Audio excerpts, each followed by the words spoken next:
So probably a decent handful of these will be Chinese ones.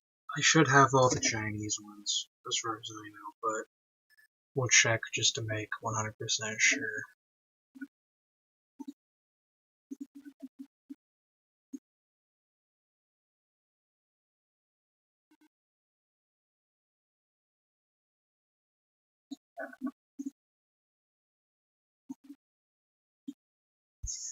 Who knows?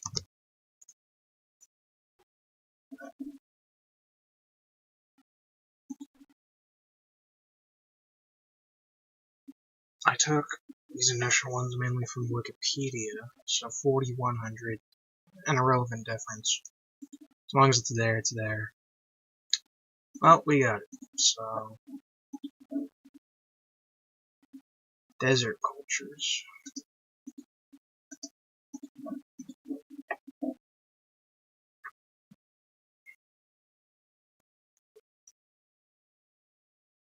Hmm. 7,000 or 8,000 to 2,000.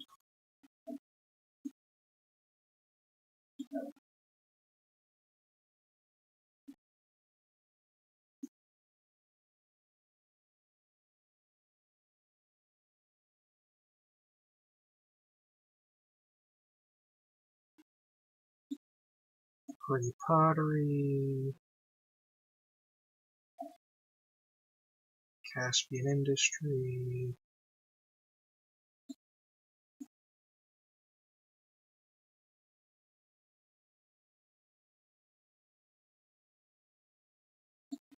Well, we don't have it, so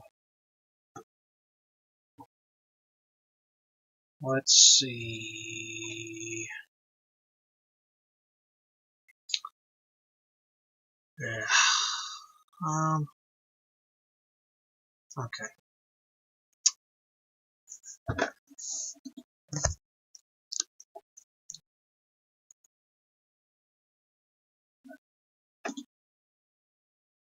Centered in the Great Basin.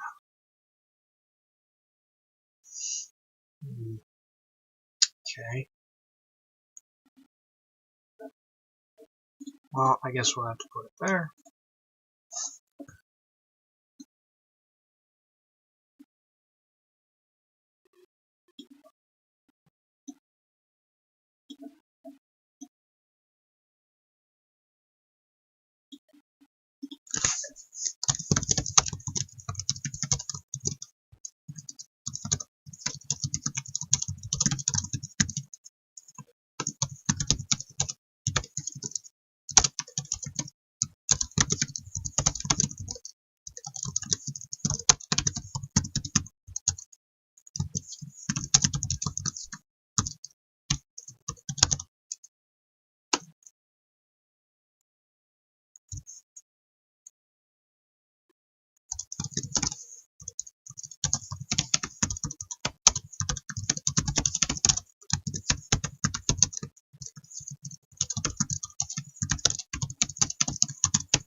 So 2000 BC.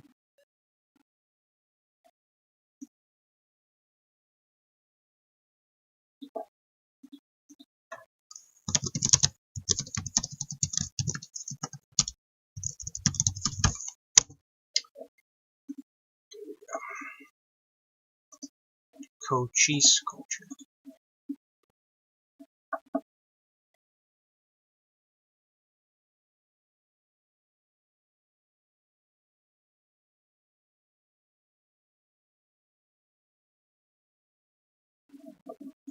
So among the desert culture. So.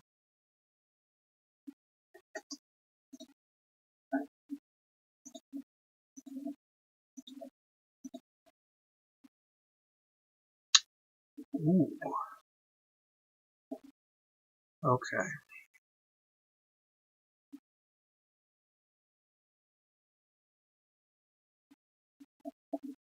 .300 BC.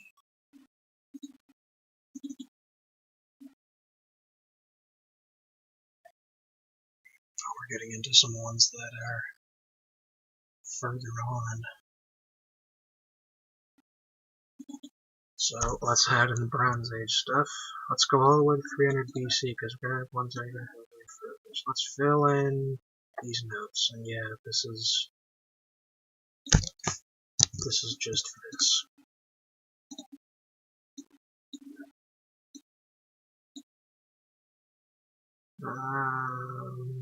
3,000 to 1,200. Let's fill it in, dude. Wow, should we fill it in? I don't even know. That makes it a lot harder to balance. I'm not going to fill it in for now. It's more than I thought, actually. There's a lot of ancient history there, so I'm going to hold it off for a little bit.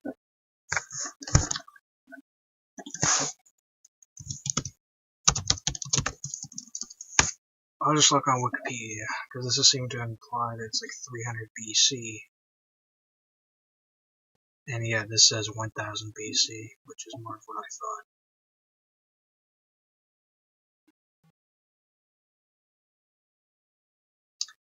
Yeah. And I prefer later dates as much as I can, so. 1000 BC.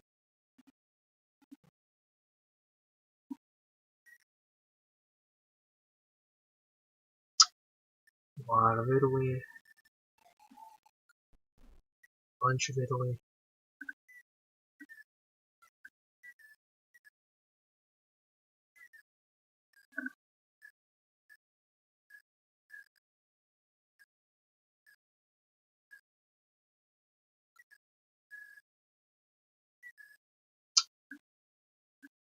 Oh, yeah.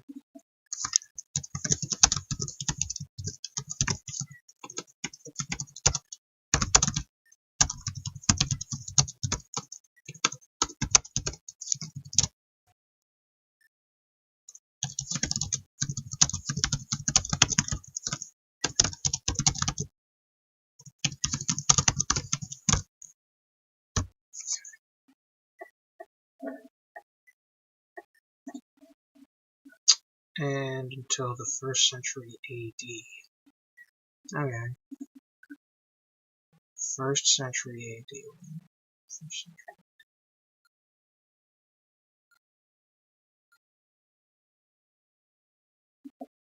Okay, so 1 AD then.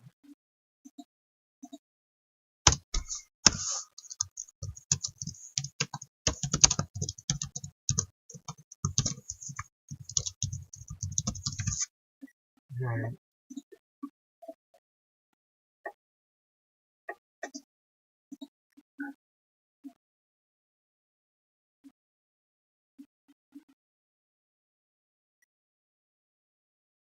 Yeah, they just use these interchangeably. Let's go 1 BC just because 1 BC is cool.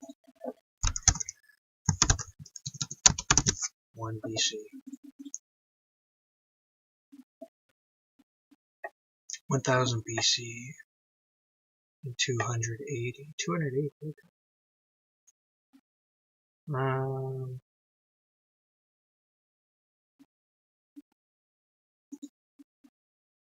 280.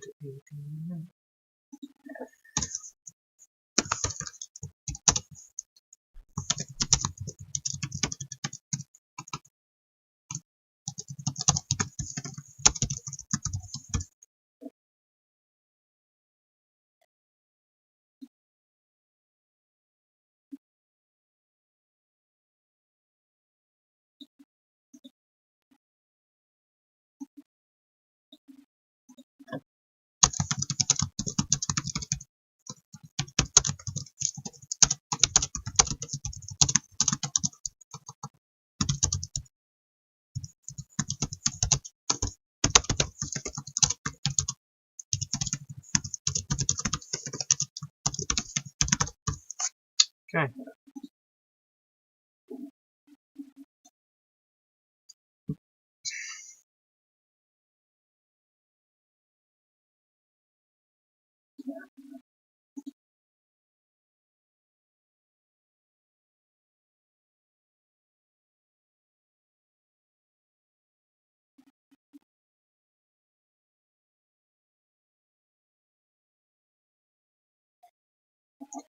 Okay, this is good.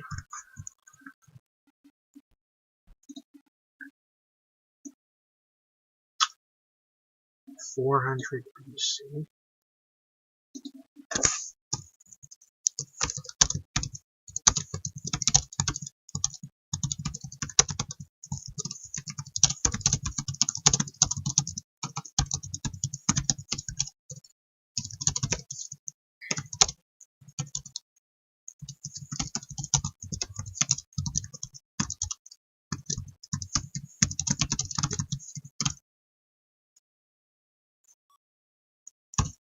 Till 580. That's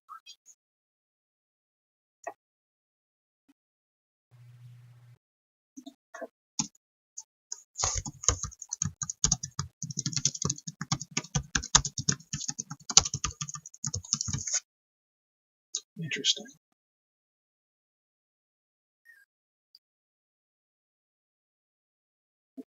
Good to know those.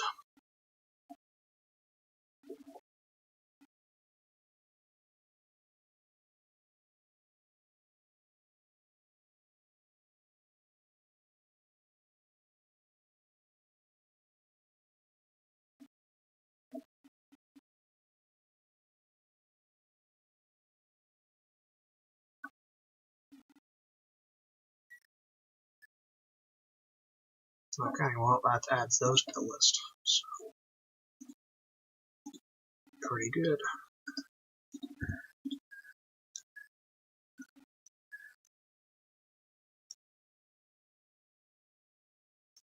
It's present-day Newfoundland. 800 BC to 1300. Wow, that's impressive.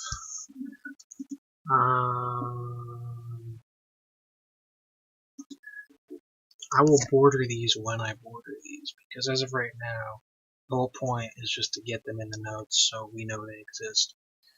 And then I border them when I'm actually making them. That's why this is partly a test, because it's very easy for me to make mistakes when I don't make pre-borders in advance. We're not doing pre-borders for this, we're just getting the notes in the data.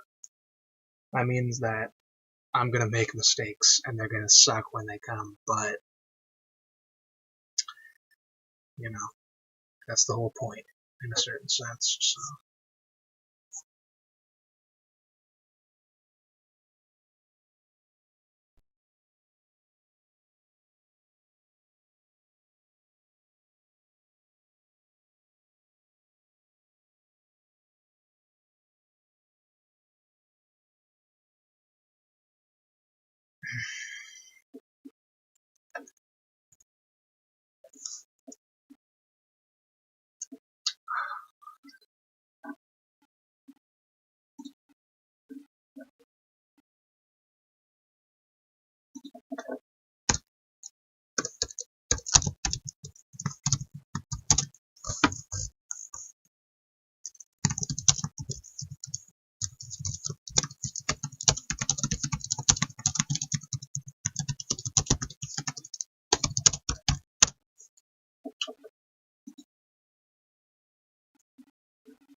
overnight area is what this is.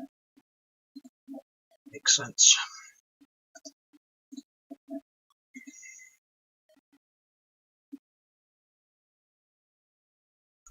Arid, well, I believe I'm gonna there, right there.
We have the firesmith industry.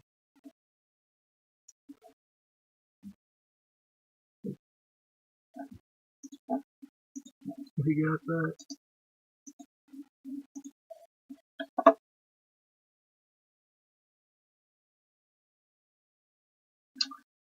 $3,400. Yep.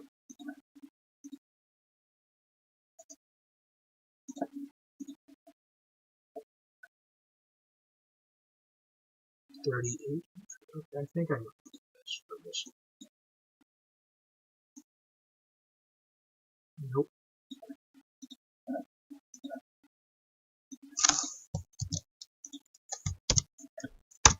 Let's look at it. It's on Wikipedia.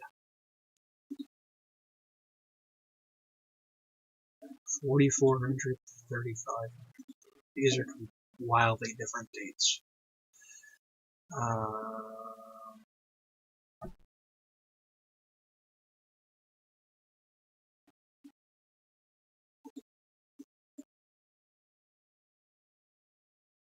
Well, I don't have either, so.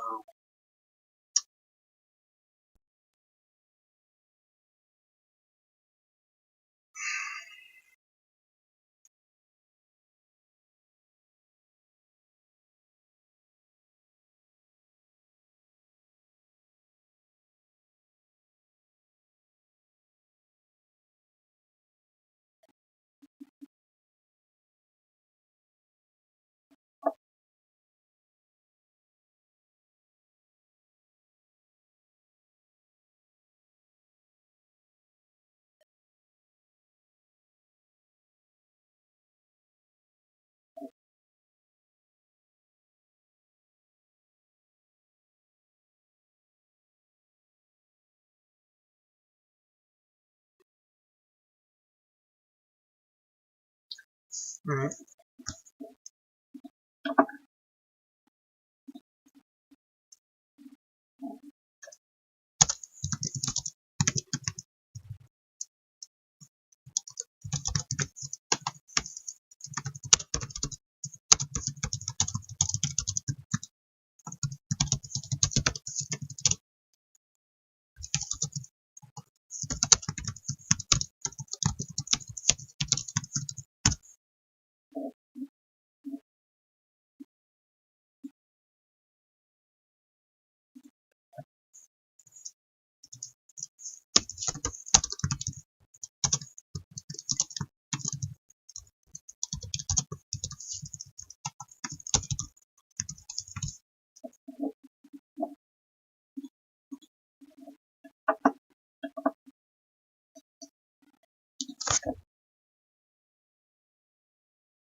Ooh, interesting.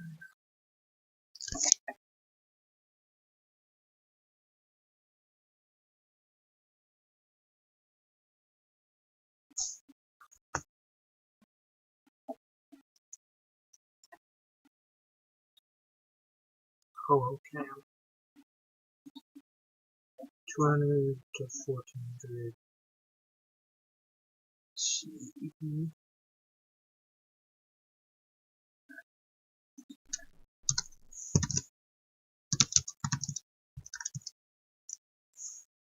Wait, on the display it's actually misspelled. Holocam. Holocam? Okay. Holocam.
Okay, well, completely different dates.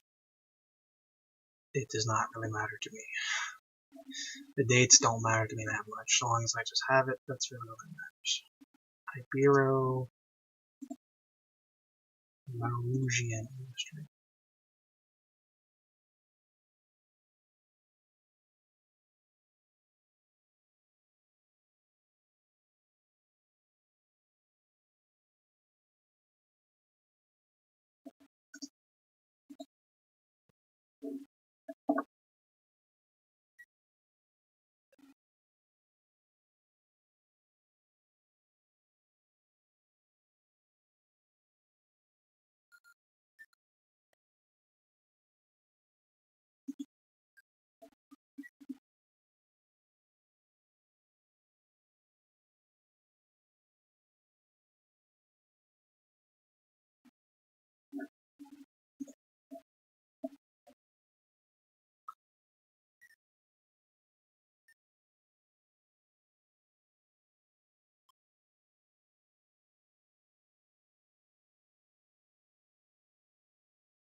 $14,000 BC in this case.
Interesting. Okay. Widespread then.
That's what I could find.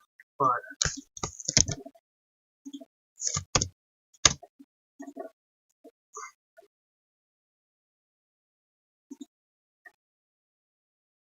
yeah, Wikipedia says the same thing. And it even has this map, so not a part of Spain. So we were correct.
25,000 BP.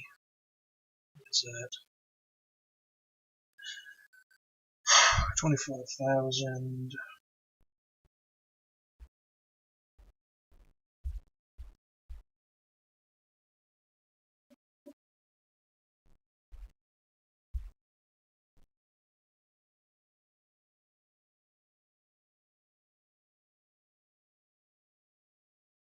No, we'll just keep it as that. No, we'll 10,000. That's fine.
So Greenland, there's like 2 spaces we can actually select.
I have the Jamon. I already saw the Jamon earlier. How am I going to even change much?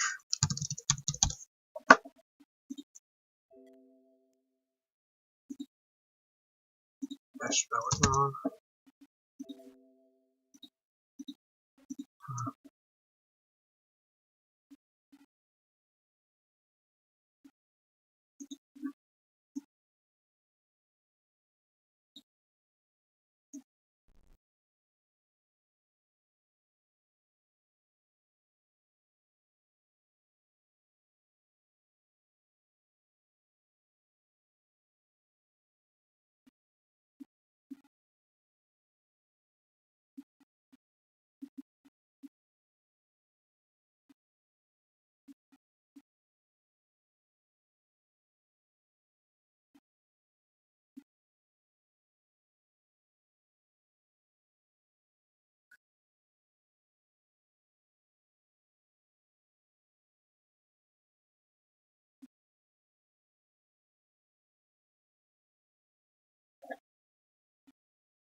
'A lot of these notes have to be simultaneously simplified and rewritten. But that's what happens when you switch to a different system.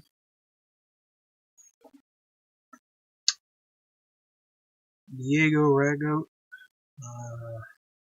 Hi there. We're just going through this list here.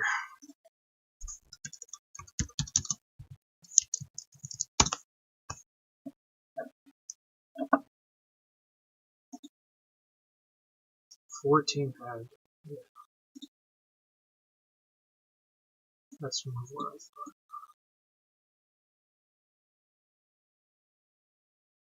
Right here. Okay, so we have it to 300 BC.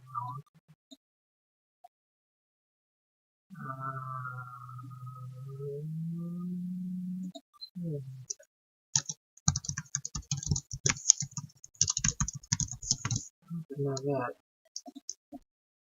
Okay.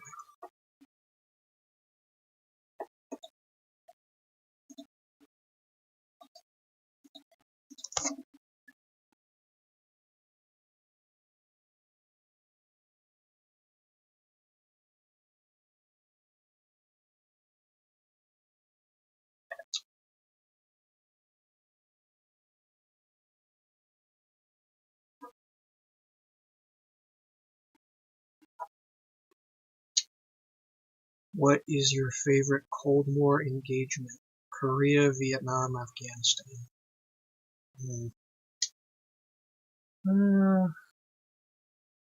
Well, there are technically more than those three, depending on how you count it. Like, if you count, like, the Sandinistas, for example. But if I had to choose any of those three, I would choose Afghanistan, the Soviet invasion of Afghanistan. I personally find that whole thing incredibly interesting, just because it's so... Afghanistan at the time was a very interesting country because it was going in a relatively liberal direction, and eventually the socialists came to power. And, you know, the jihadists and those factions eventually, grew powerful in the country. And it's just very interesting because the factions are just very different worldviews, and the military stuff that went on in terms of the Soviet invasion I just find a lot more interesting. Vietnam I probably find the least interesting of those three. A lot went on, and you can look at all the guerrilla tactics and all the different battles that occurred during that, but I personally find the other stuff surrounding Vietnam, not even just the American stuff in Vietnam, but like in the 40s, like after World War II, there was all this crazy stuff going on after the Japanese had to leave and the French came back in. I find that a lot more interesting than the American presence in Vietnam that came later, but that's my personal opinion. Everyone had a proxy in Afghanistan, even the Iranians and Chinese. Well, yeah, Afghanistan was like a big thing back then, and it's funny that you have Chinese involvement in the Soviet invasion of Afghanistan, but the American invasion of Afghanistan, China seemed to have done very little. They seemed to just let that happen, even though Afghanistan actually borders them. But, and the Islamic Republic had a Cold War that developed later against the Taliban. Yeah, that's true. I mean, you had a lot of interesting stuff going on there before the whole Civil War stuff that came in. I mean, Afghanistan has been in basically continuous civil war since the Soviet invasion. But you had Iran and Iraq and all that at the time. It's actually very interesting. It's just different how the map has changed because, of course, back then Central Asia was still part of the Soviet Union. You know, Turkey was there, Iran and Iraq's regimes were more fresh. It's just an interesting time just because it's different borders.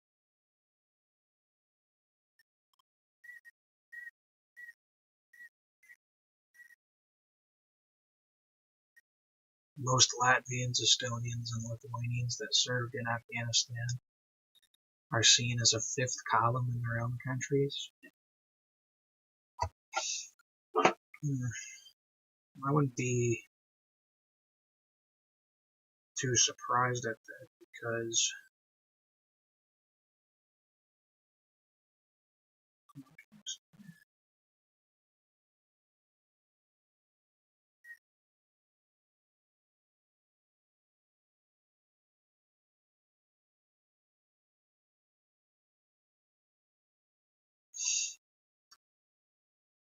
well, part of the reason there's so much, like, there's a lot of, like, Russian resentment in the Baltic countries, mainly because they complained that Stalin annexed them illegally, which is true that he did, but,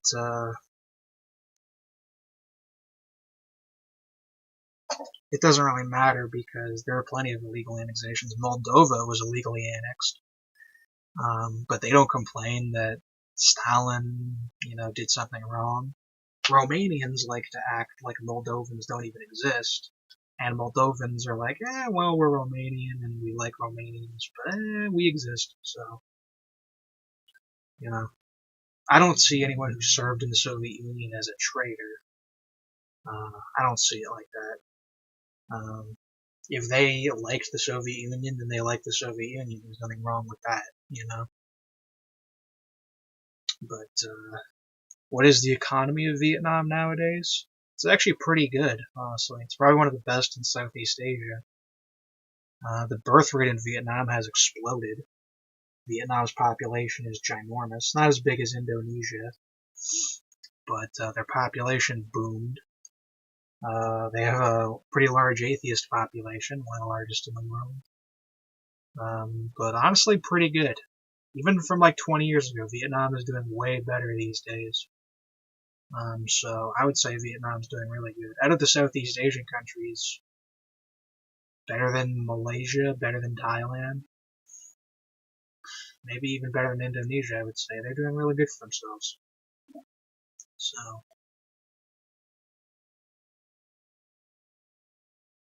Kenai Peninsula.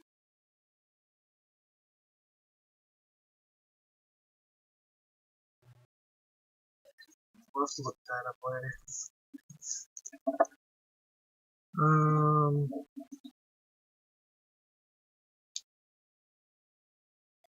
8th century BC. That's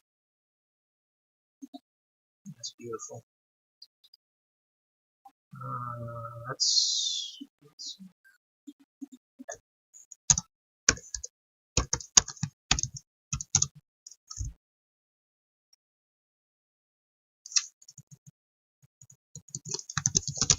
The Kachemak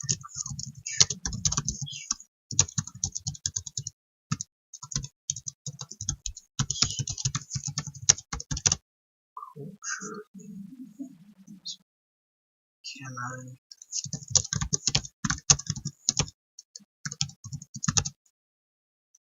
That Kenai Peninsula of Alaska.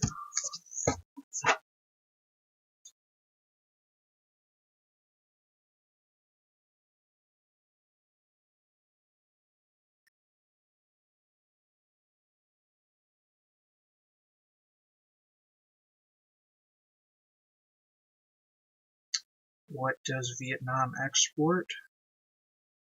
I think they're actually getting into the, well, you have a lot of places in Southeast Asia that they make cheap goods, or clothes. You'll find like Bangladeshi clothes and stuff like that. But Vietnam is actually sort of starting getting into that tech market. They've kind of gotten into that later Asian phase where like Japan and Korea are, not in that Chinese cheap goods phase. Because of course in like the 70s, Japan and Korea, they made the cheap goods back then, and then they later upped their tech and made higher end goods. So Vietnam is making the higher end stuff. Let's look at, actually, I'll get out my thing here. Vietnamese main exports are telephones, mobile phones, and parts thereof, and textiles. And then computer, electronic products, shoes and footwear, instruments and accessories. So there you go, phones. Kind of like Korea, you know. So they're getting into that higher end standard. So kind of like Taiwan. Taiwan is like the heart of the computer chip production. So Vietnam, they're getting into their higher end level with their Asian brothers. So kind of beating up China at this point. Right? So I'm proud of them, honestly. Vietnam has they've gotten better than China. Well, not better than China, but I'd probably rather live in Vietnam than China.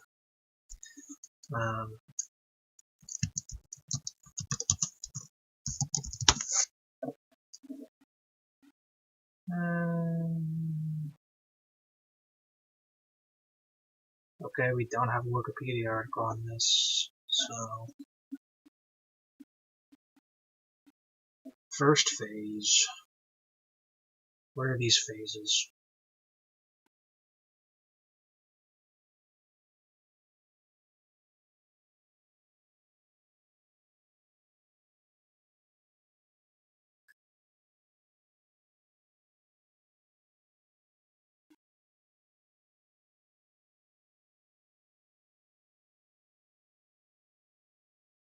Huh, well, it doesn't tell me when it ended.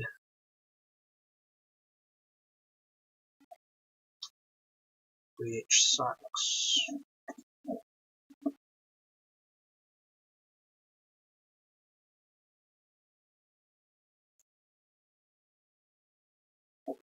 $1400 to 1500 BP, which is stupid. You should be using BC if you're at that point, but that essentially would be 1500 minus 2000.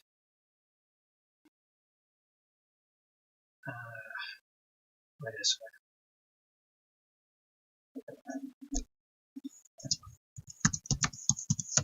Just make sure I'm not miscounting this. 1500 minus 2000 equals just 500. And to make it even more particular,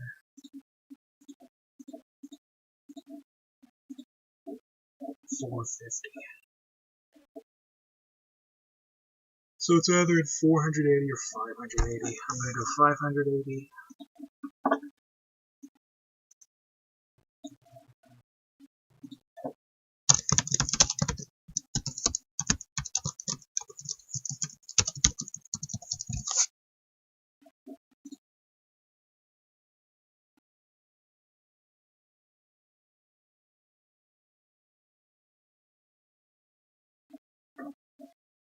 $3,000 BP? What is that?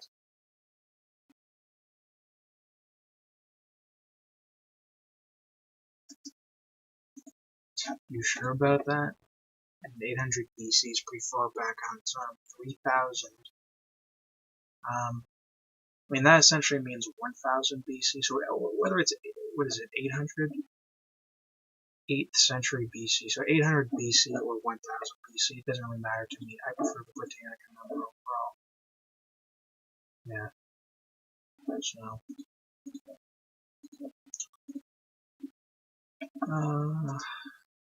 Going down this list.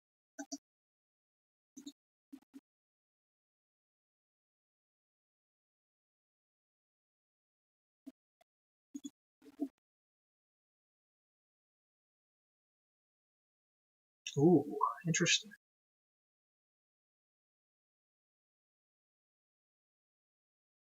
Okay, that'll be fun. Russia have few trusty allies. Yep. They definitely do. And even now it's worse.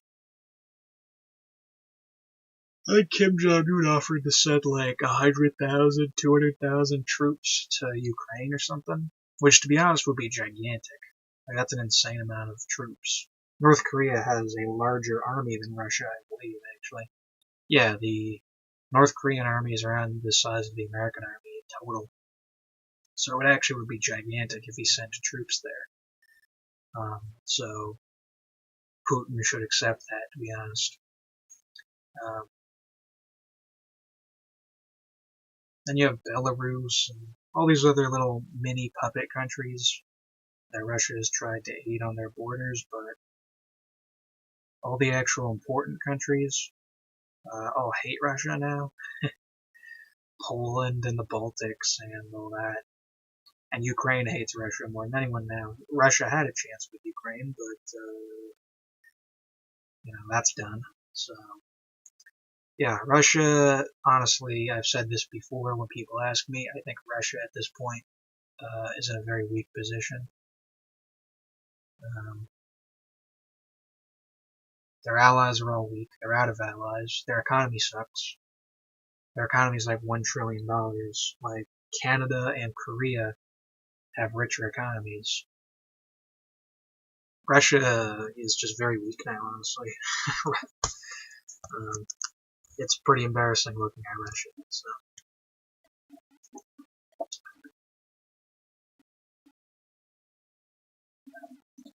Okay, Kurgan culture. This one should be easier. The European culture is usually all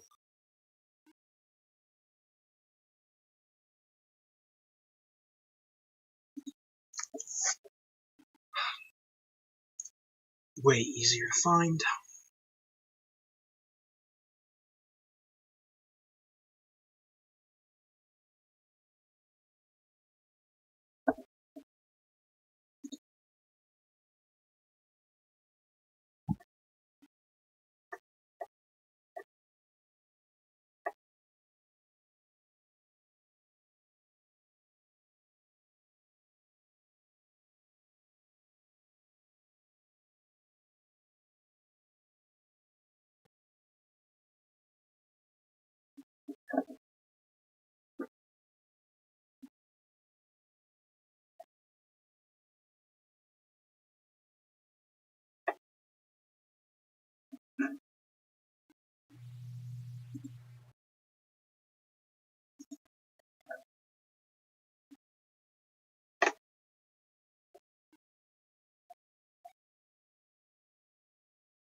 Okay, so we have all these different cultures,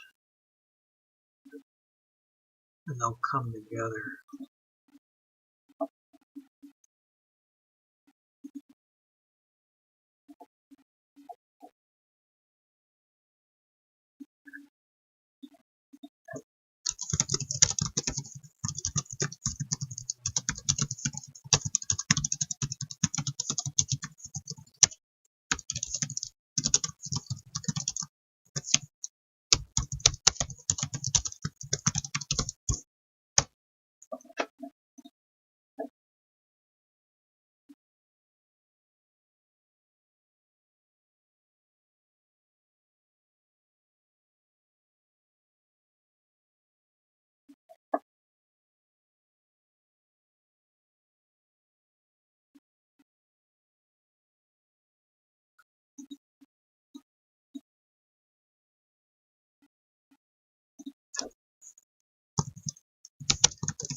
Okay.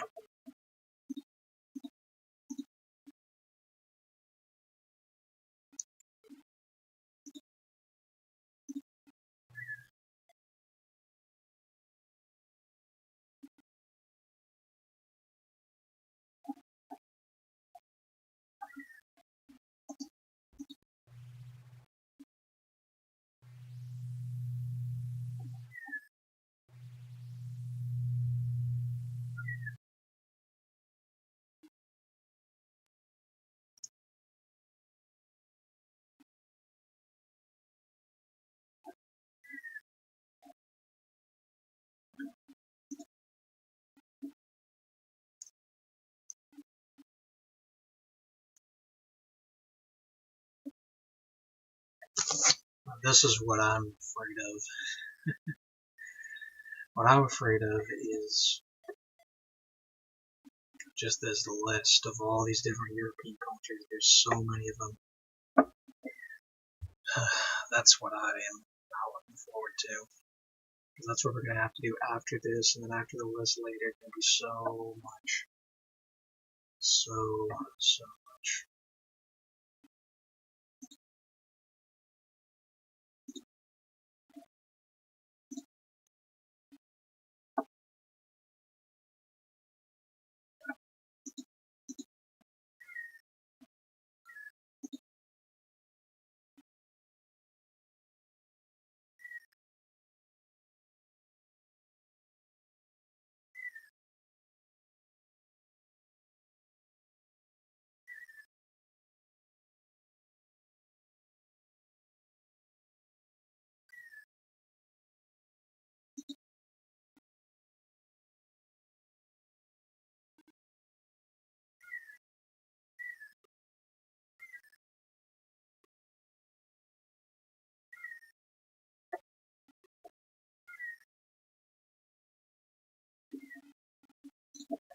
So the Scythians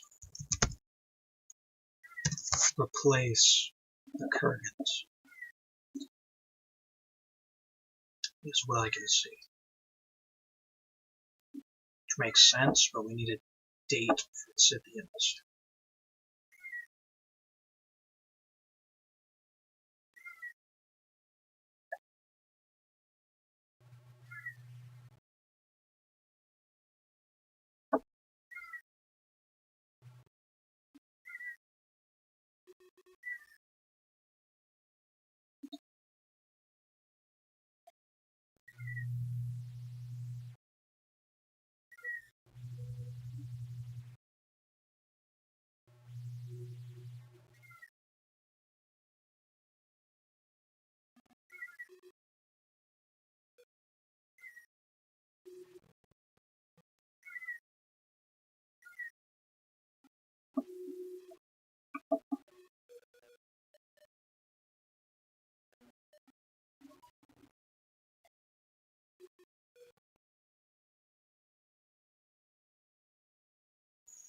Under their king, that's...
unknown successor.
Yes, they're referred to as having kings, but they weren't a state. Royal aristocracy. So, kind of like certain Mapuche definitions or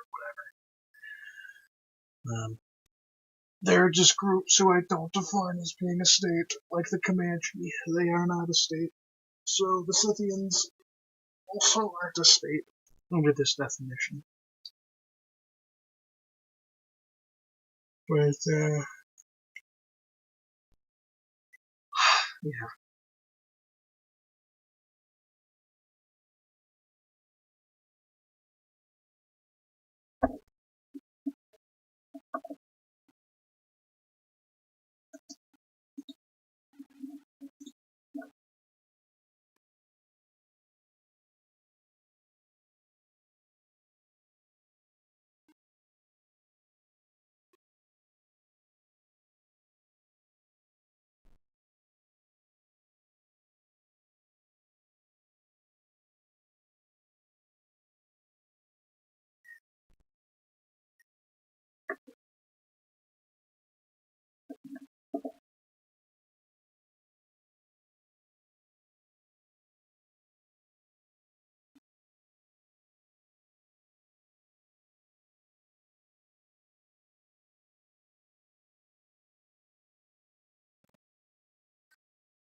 Confederation is the term they use here.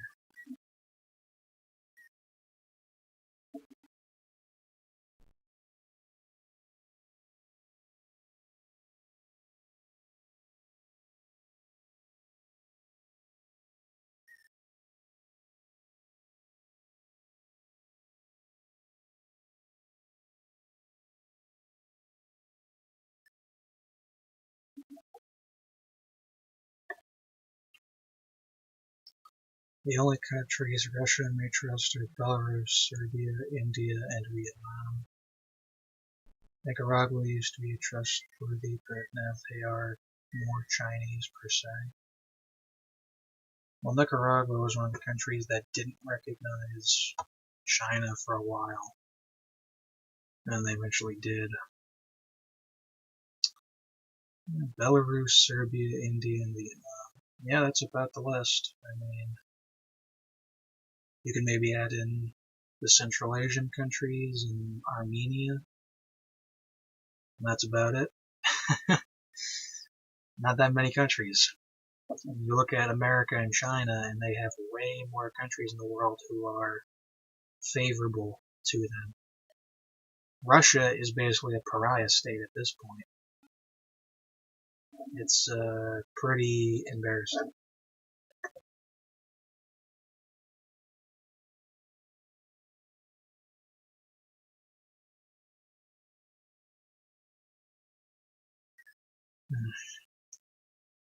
Ooh, I like these maps. I like these.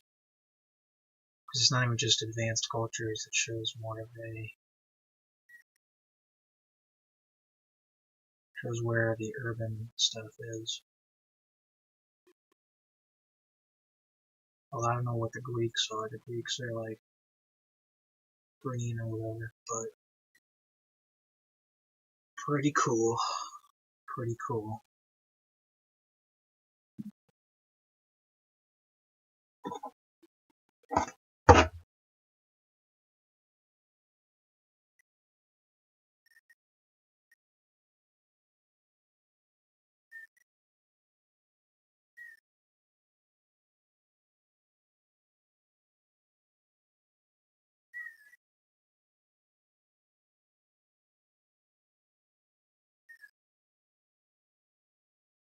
I think the most based thing the search can do now is support the 3 C's initiative. I mean, I'm not exactly sure if I support that, just because I'm not really all that anti-Russian, to be honest. I think Russia, as of right now, isn't doing well. I think their policy, their foreign policy, is not that wise. But I'm not necessarily anti-Russian. I don't think there needs to be like an anti-Russian bloc necessarily, although, you know, Putin has made outright war on countries. So I think a bloc against him would be justified. And to be honest, if Putin were removed from power, I think that probably would be good. or better overall if we had a new Russian leader in, because I think Putin's foreign policy at this point is embarrassing, and it's putting his country down. But that's my interpretation of it.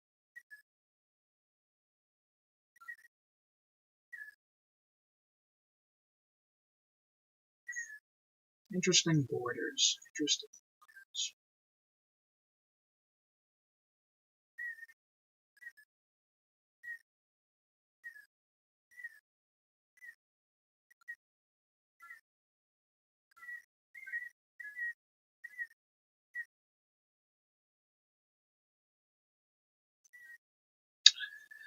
Why were the Phoenicians/Carthaginians so unlucky in their numbers/civilization? Well, one thing you should keep in mind is that each of the cities, as we call them, the polises, most of them had like 50 people in them. They had a very low average population. Carthage was just another one of those cities, a Phoenician polis. So it had a very low native population. Also, of course, the Phoenicians were not the natives of that region. They were essentially kind of like a colonizer population. So they were in the, well, it's hard to say if in that direct region they were in the minority, but they were in a relative minority of Carthaginians. That area was Berber ethnically. So Carthage is kind of like a colony run by a minority. So it's kind of like, imagine if South Africa had to go to war with some other, I don't know, some South African empire led by a white minority had to go to war with, let's say, some Congolese state that was super strong, run by the natives. The Congolese state would simply have an insane number advantage because there'd be way more natives. In like South Africa, you had this exact problem in apartheid South Africa, where the white minority was the only one who could fight in the military, and even though their military was good, they ran into problems just because they didn't have enough people. Same thing with Carthage, right? Just as the white minority in South Africa was this kind of like colonizer upper class, Carthage was the same kind of thing. So most of Carthage's army was not even Carthaginian, it was mercenaries. And the other reason why it was mercenaries isn't just because they didn't have a large native population, but also because they had a bunch of money. Carthage, I think, was the richest state at that time. I think it would have been richer than the Greek states. So they had this large mercenary population from all of the overseas colonies, too. So, Rome, on the other hand, was all Romans. Well, Romans and all these different Italians who they recruited into the military. And the Roman backbone, just the amount of population that they had to bring into it was ridiculous. They called it an endless army for a reason, but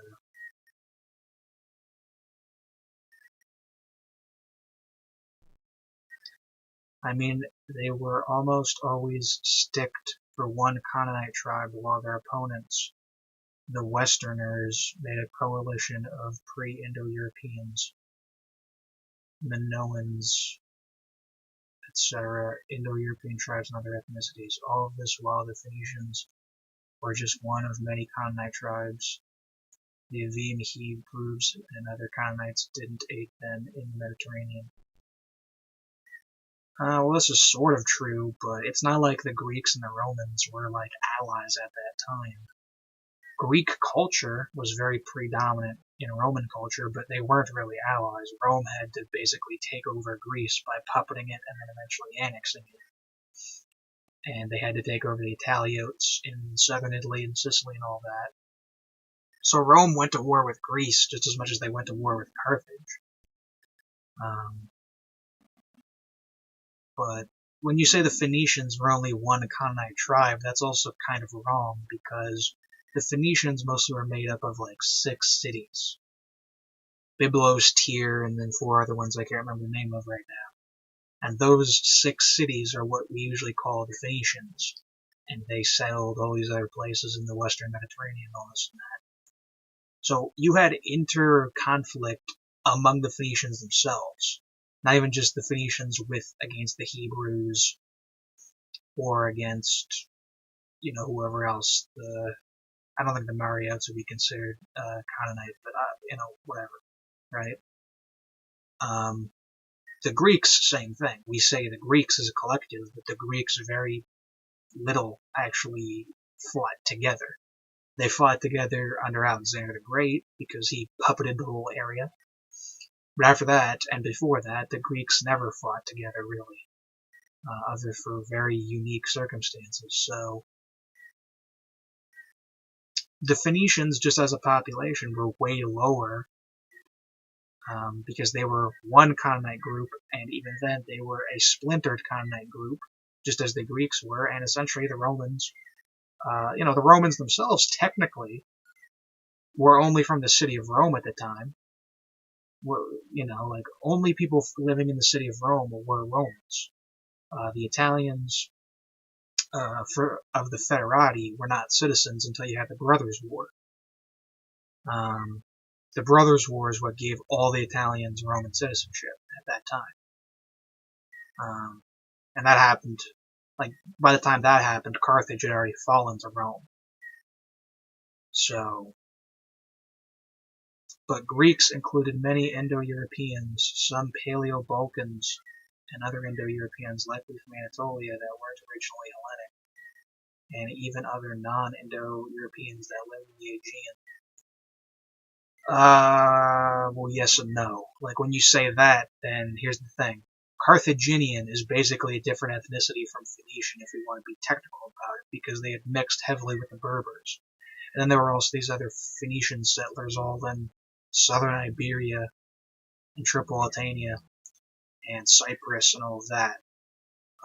So all these Phoenicians had settled into these other places and made their own different ethnicities via intermixing. So when you're talking about the Greeks are also in Anatolia and also in Albania and Dalmatia or whatever, that's true, but they're just Greek settlers who intermixed with the natives. Same thing with the Greeks in Sicily and southern Italy and all that. They were mixed with Italians. They were called the Italiotes. They were Greek, but they also were separate from the main Greeks. They were viewed by that at the time. So the Phoenicians were the exact same thing because they settled all these different regions. So, the Anatolians themselves are very weird to define because the Anatolians adopted the Greek language once the Romans came in, but there still was an Anatolian ethnicity, although it was less clear in existence, and eventually that vanished once the Turks settled the area. But, yeah.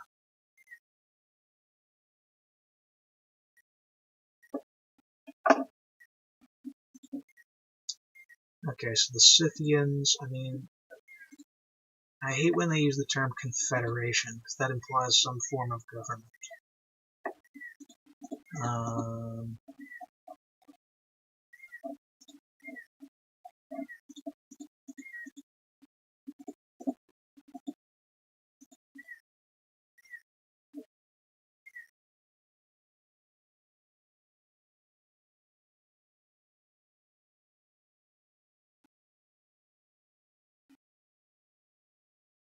Sarmatians were a large confederation of equestrian nomadic peoples of Glasgow. Well, if they're nomadic, then they aren't a state. Well, actually, no. They might. Actually, no. You can't have nomadic states.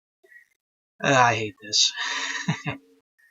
Were the Trojans and Danites and people of Epirus Greek, as many people use the word?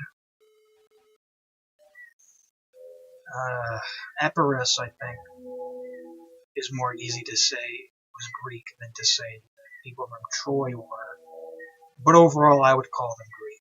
I would call people from Western Anatolia and people from Cyprus and people from Epirus generally Greek at that point.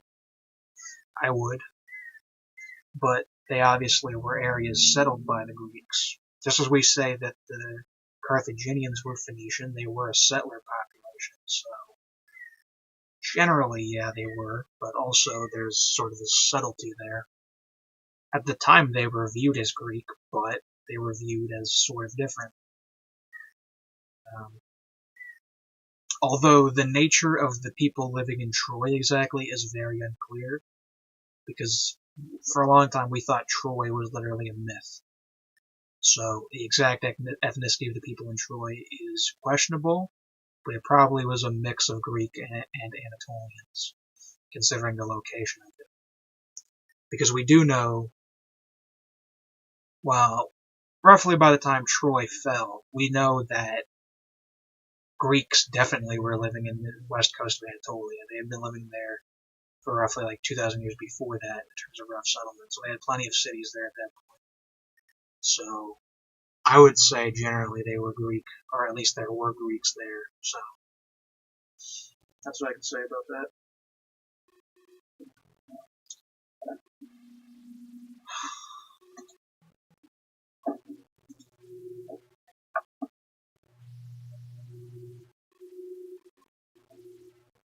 Okay, right. The Sarmatians are over here. So the Sarmatians.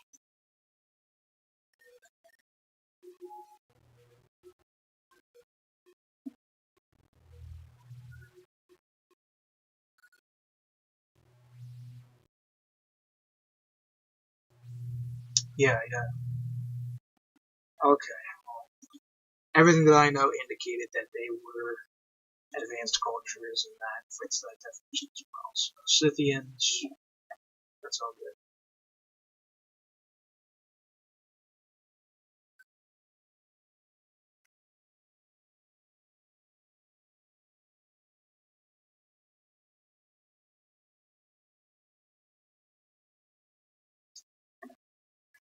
I mean, the Phoenician/Carthaginian faction eventually had to face all of these guys by time even in Sicily, and it is likely that a Phoenician colony would be less populated than a Mycenaean or other.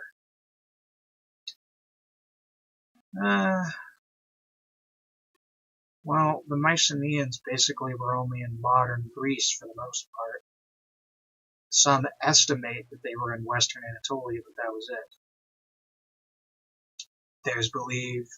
There's evidence of Greeks migrating more to Cyprus by the time that Mycenae collapsed, but there were already evidence of Greeks being there before.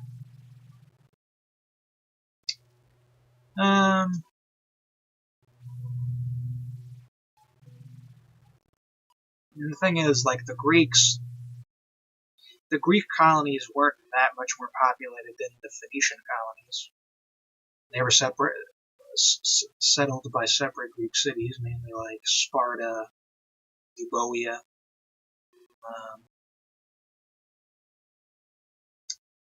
Not really by Thebes and Athens that much, but the only thing is no other colony actually became a dominant state. Carthage became a dominant state, but none of the other colonies became super powerful like that. So Syracuse probably is the second closest to a strong colony, but Syracuse was nowhere near as powerful or large as Carthage. So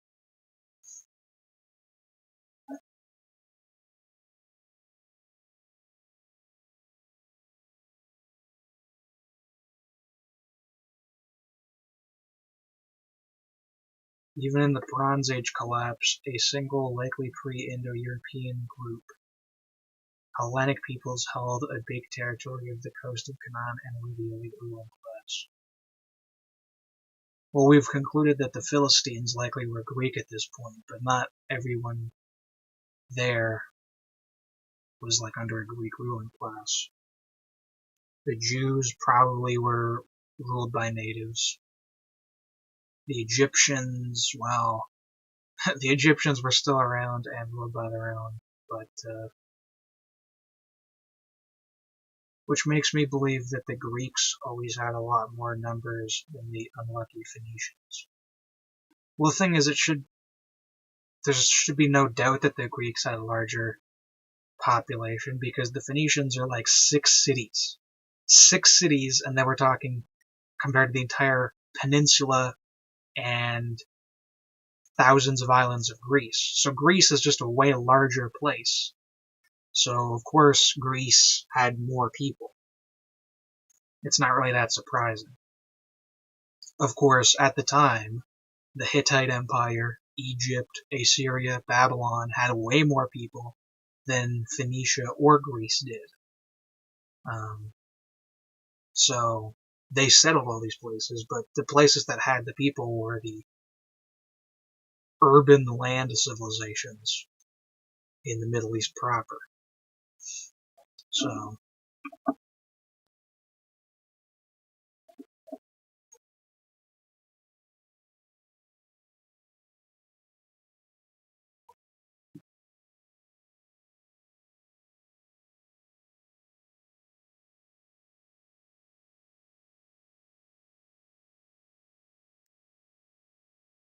the very word Greek could kind of prove this fact, since it is a very late word, which is also an exonym.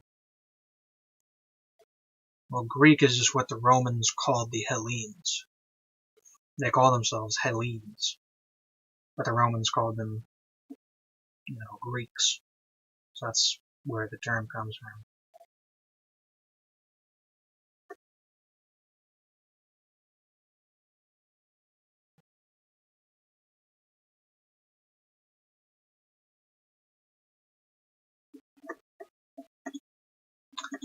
Okay, well, I got totally off track. I just need to figure out when the Scythians become a thing. I think they become a thing around 3000 BC. Let me just do that.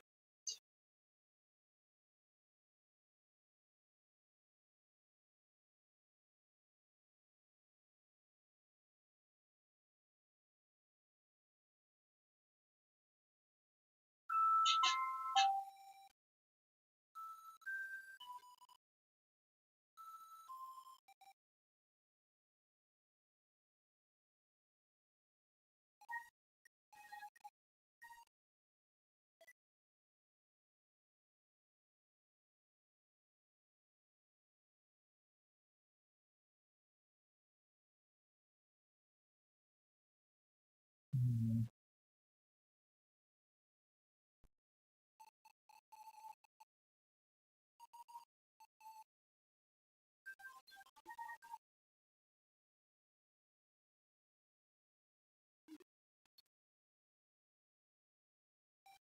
1200?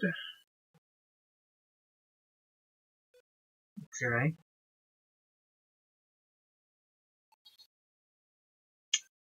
That's an interesting estimation.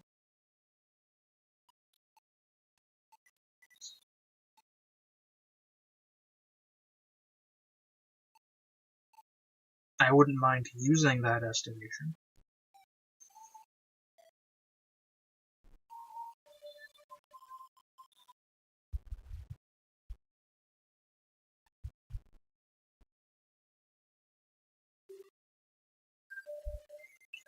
Come after Andronovo?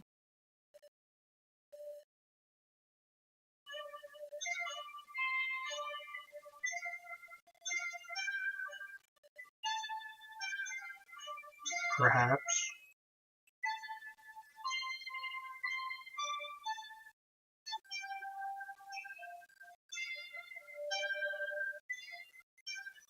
Or 1000.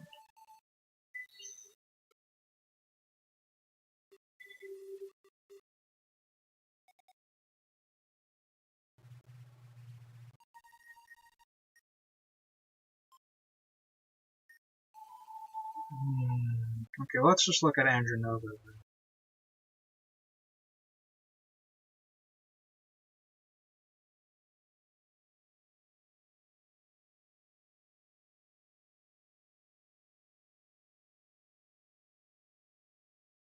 The Phoenicians and Carthaginians only had one term for their respective existence, but the Greek word denote a big chunk of many peoples, not just Mycenaeans. That's true, but by the time of Rome, Mycenae was basically irrelevant. Phoenicians and Carthaginians would receive conflicts from people of the Aegean and other colonies to remember. Yeah, well, again, as I've said, the Phoenicians as a group are a subgroup of a subgroup. Possibly even a subgroup of a subgroup of a subgroup in this example, whereas the Greeks are basically a broad category for several people of that area. I mean, Greece is way larger. There are way more Greeks for that reason. Greek is a more broad definition than Phoenician.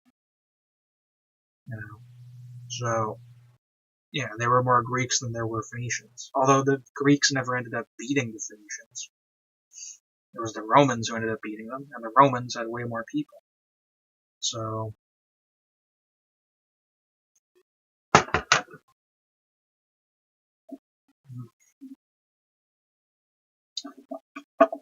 okay. So there's really not a clear date for this.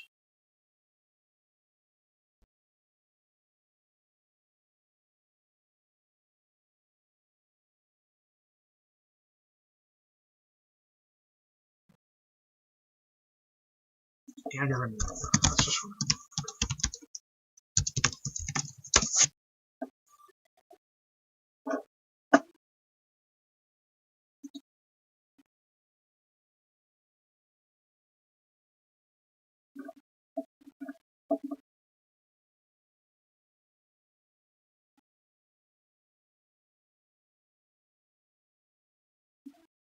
Okay.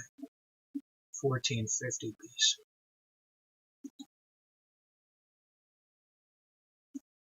2000.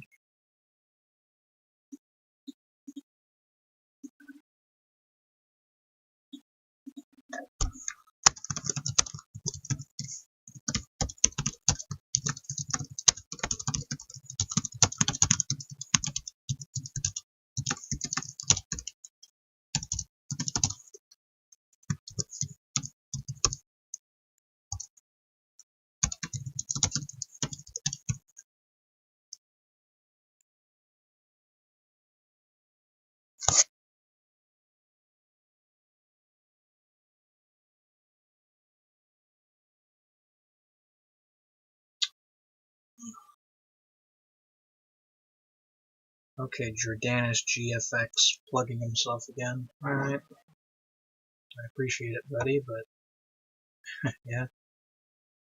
And a lot of the sons of Japheth were related to the Aegean, while sons of Ham related to Phoenicians were few. Well, yeah, I mean, the Canaanites were Hamitic, but to say that there's less Hamitic people just isn't really true, especially back then.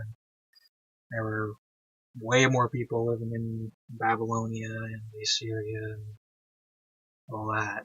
But why the Phoenicians could get their own coalition of the people of Damascus at that time of Aramaeans and were just themselves. Why couldn't they? Well, because the Phoenicians were a maritime civilization. The Phoenicians were a couple of small cities on the coast of the Levant, and they colonized the Mediterranean. When Assyria rose all around the Phoenicians, which they did, the Assyrian Empire conquered all the areas around Phoenicia, and they conquered Phoenicia too, vassalized it. The Phoenicians were just way too small to take over that area. We think of the Phoenicians as so relevant now, but at the time, in the Middle East core, which is the area that actually had the people, actually had the money, the Phoenicians weren't all that relevant. They were basically just this group of merchants who went out on these expeditions. And they weren't that relevant to the, the Middle East mainland area. So even the Greeks were very much a similar maritime sort of civilization until Alexander the Great just conquered all of Persia, and then that allowed for Greek land empires to become a thing. But that's one thing that a lot of people forget, is they think that the people who colonized all the places, the Phoenicians and the Greeks, they must have been the most advanced. They actually weren't. It was the mainland Middle East area that had way more people and way more wealth.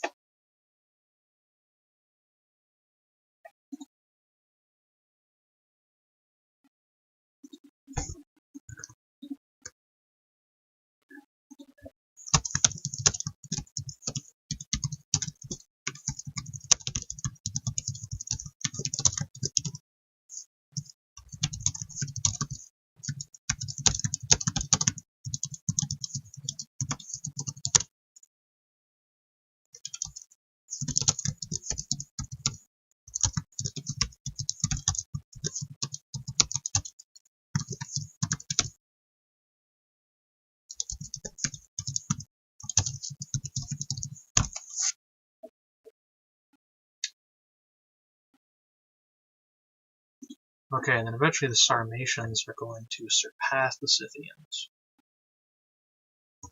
But, okay, so that's good. We figured it out. We figured out how I want to do it. So that's good. So Kurgans and all this is whatever. So, finally got that done.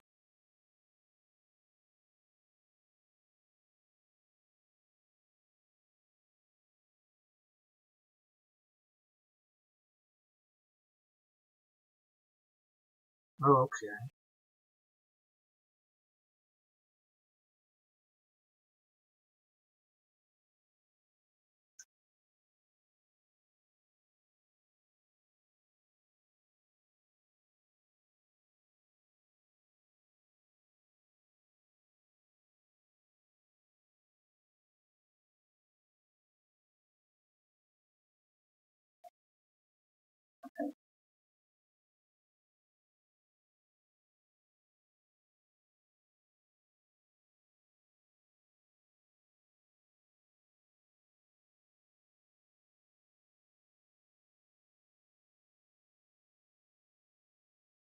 Okay.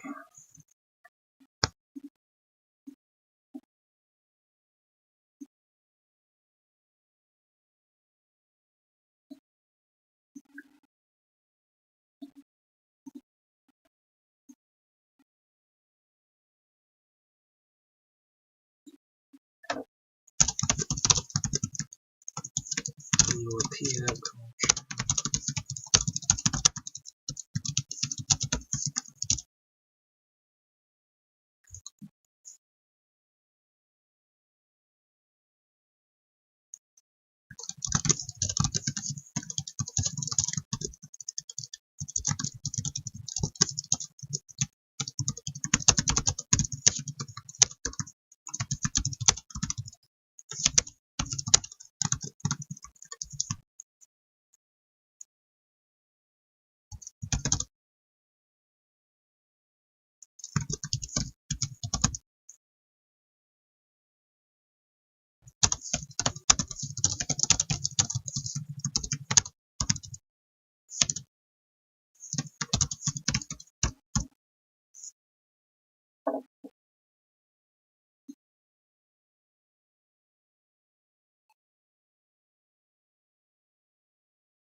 Were the Medes from Ecbatana and their empire the fastest growing empire?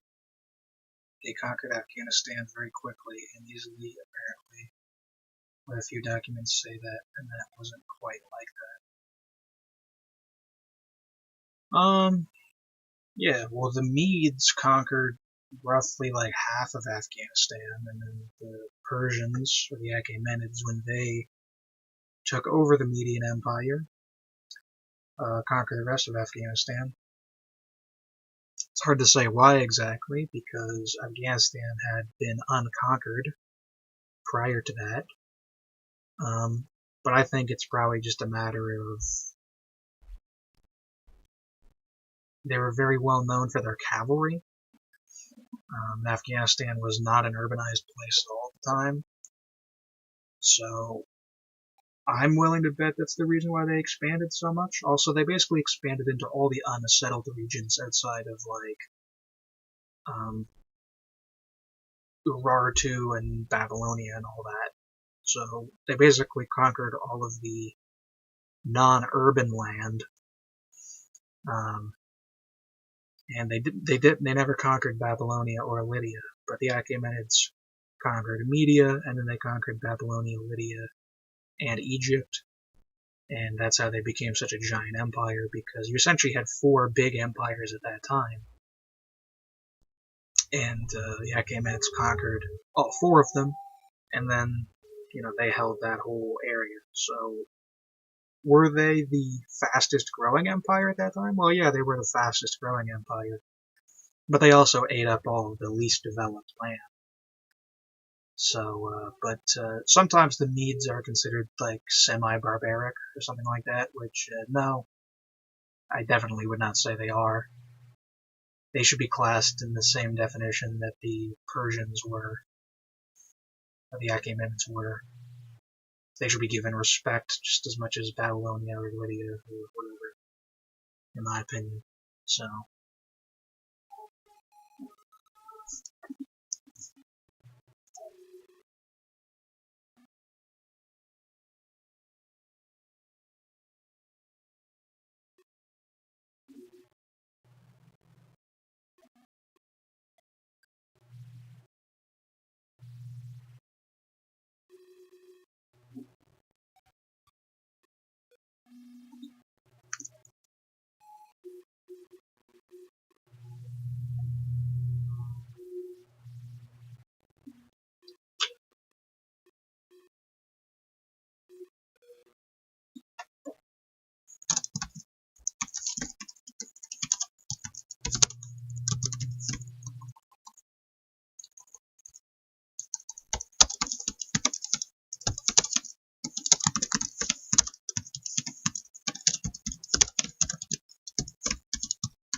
Yeah, the motives are unknown for us. We're talking about speed. Wouldn't you say that? Is Zoroastrian narrative underrated for you? Talking about things like the Persian Book of Kings. So, I guess we missed a big drug bust or something.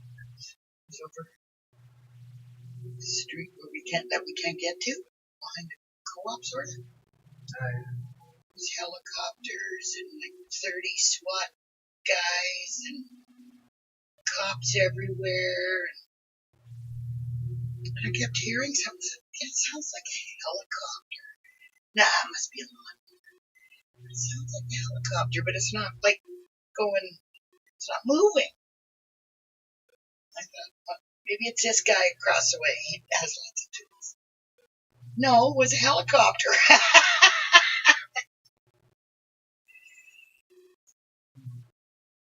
When did that happen? This morning. Yeah.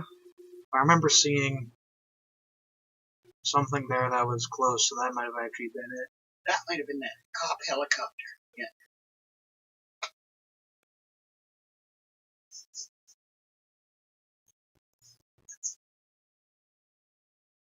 tuned. Are you tuned to our neighborhood?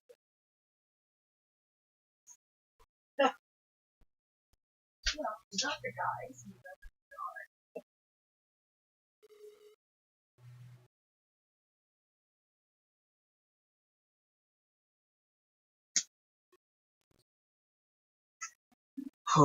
Okay. But talking about speed, would you say that? Well, yeah. They were the fastest growing at the time. And the Achaemenids seem to have mostly taken on their skill past that, so yeah, I would say that's fair. I'd say it's fair to say. The Zoroastrian narrative underrated for you, talking about things like the Persian Book of Kings.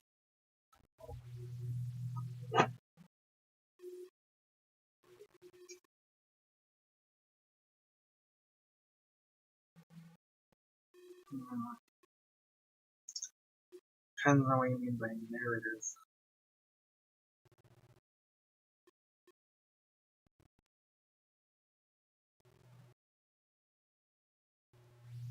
Wow. I mean, I think Zoroastrianism is actually way more relevant than people think.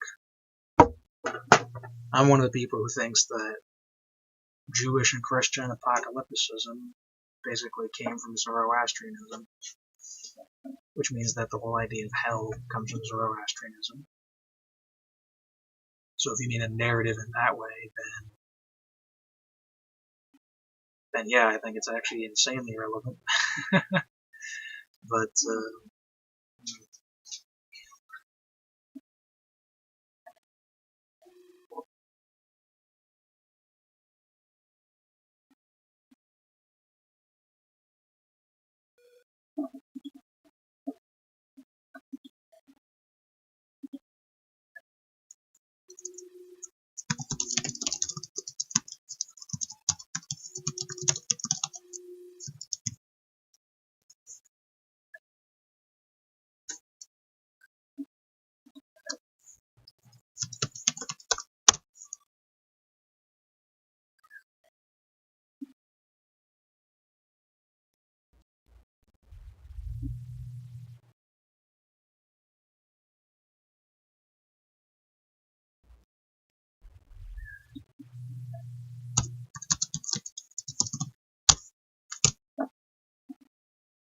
okay, so 500 is when we're gonna split off the Polynesians into a separate culture.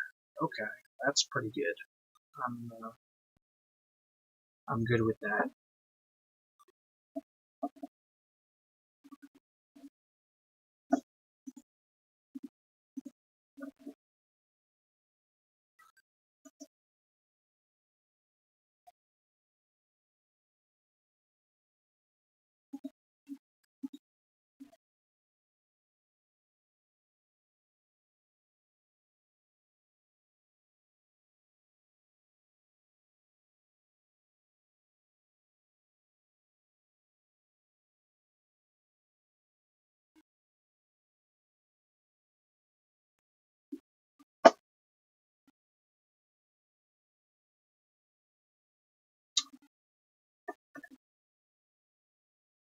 Yeah, it was the Medes doing empire the Assyrian way as they were their teachers.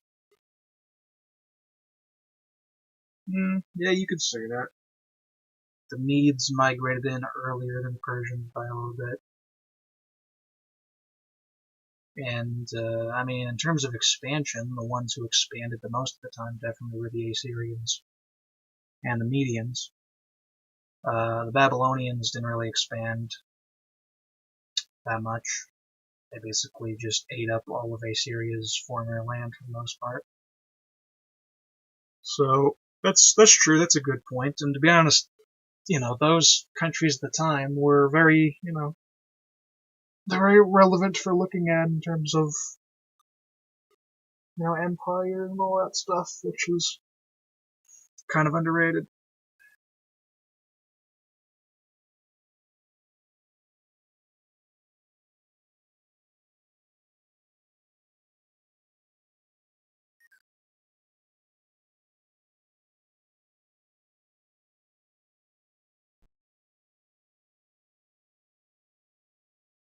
Though you mean that. You mean like a Zoroastrian world narrative. Well, you mentioned like Japheth and Ham before, who are like biblical characters. And there's this whole belief in various groups and races that inherited themselves from certain Bible characters. Narrative is in there that there were three main men in prehistory. One was Iraj that inherited the lands of Iran, the many Shahs before Alexander the Great came, and the other two men for Central Asia and the other for Mediterraneans. So basically you have Central Asian race, kind of an Iranian race, and the other for Mediterranean. I guess Mediterranean means like, would include Mesopotamia and Levant, Anatolia too, sort of, maybe. What's my opinion on that? I mean, it's not really all that different from, Japhethites, Semites, Hamites. It's not really all that different. There were Christians who used the belief that only Caucasoids are directly descendant from biblical characters, so only whites are actually blessed by God and this and that. That was a 19th century idea. I mean, my opinion is it's just kind of a method of organization in the case of how people organized race back then, because before the 19th century, there wasn't really good genetic definitions for what races even were. It was mostly just interpretation. So, is my opinion, like, do I think that's a good way of defining the world? I mean, Iranians are unique from Semites and Hamites, and they also are kind of unique from like the Europeans, sorta. Now we know them as Indo-European, but they also are unique, and they would consider themselves unique. So I mean, separating all of those, I would consider to be appropriate. And as for the Central Asians, I mean, by this point, Central Asia would have been settled by Turks. It wouldn't have been settled by Turks at the time of the Achaemenids. So it depends on what you define as Central Asian as. If you define them as Turks, then they're definitely separate. But if you define them as like the Scythians, who were there before the Turks, and who were there during the time of the Achaemenids, well, the Scythians are very similar to Iranians in terms of ethnicity. So that's kind of just a matter of definition. Cursed to have a demonic reputation for eternity. The non-Iranians are cursed to have a demonic reputation?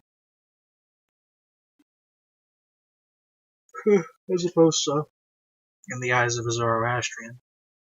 But Zoroastrianism is pretty good in my opinion. I think culturally it's incredibly relevant, incredibly underrated, and it actually still exists, unlike, Hellenism or anything like that. So,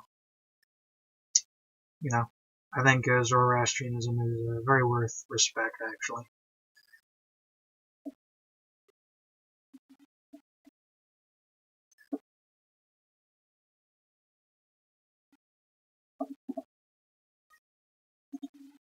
Fifth millennium BC.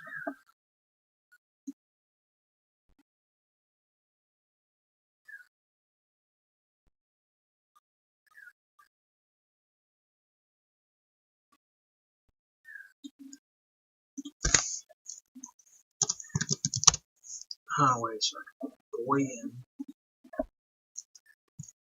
LBK culture.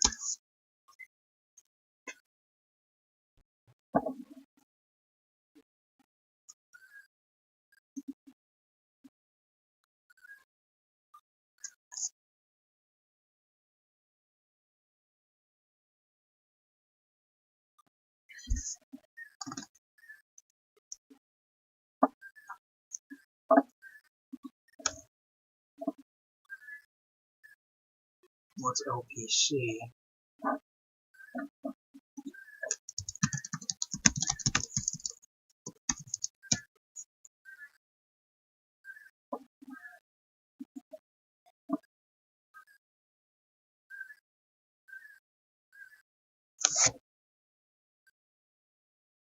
Okay, well, same thing.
Fall of Nineveh in antiquity is way more interesting, but overlooked. The way the Saracens, Scythians, Babylonians, and others divided Assyria is interesting. It is interesting. Assyria was like the first great empire. That really was there. I mean, in fact, Assyria was the first empire that dominated the whole region since the Akkadians, which at that time would have been like more than 1,000 years earlier. Almost to half of 2,000. So, it's pretty insane how long it took for a great power to rise in that region, but then they were followed by Babylon, followed by Persia and the Greeks and all of this. And in just a few generations, the inhabitants of the former Sargonid Assyria forgot what Nineveh used to be, kind of like the based on inscriptions and later legends the people made surrounding it. Yep. You had a great city, a great empire, a great state, although, of course, the Assyrians were relatively brutal. And people rose up, and before you even know it, memories of this once great civilization are not even there that much anymore. It's happened within our own lifetimes, Look at all the colonial empires that used to be around. And even though they have a legacy today, in many cases, there are people who don't even think about that or know about that in terms of the depth of it. So, same thing with Assyria. So.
I think that the Assyrians had the largest armies of the world in any time in regards to the total and the percentage of the population. I think that's probably true. I mean,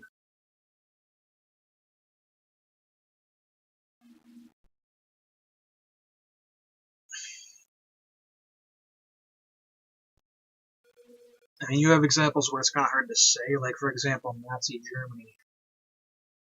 With all the occupied territories, they're estimated to maybe have recruited like 30 million soldiers or something like that, possibly. Not specifically of Germans, but in terms of just anyone who fought for the Axis in Europe. So that's an insane number, but it's hard to say how much of a proportion of the population that was.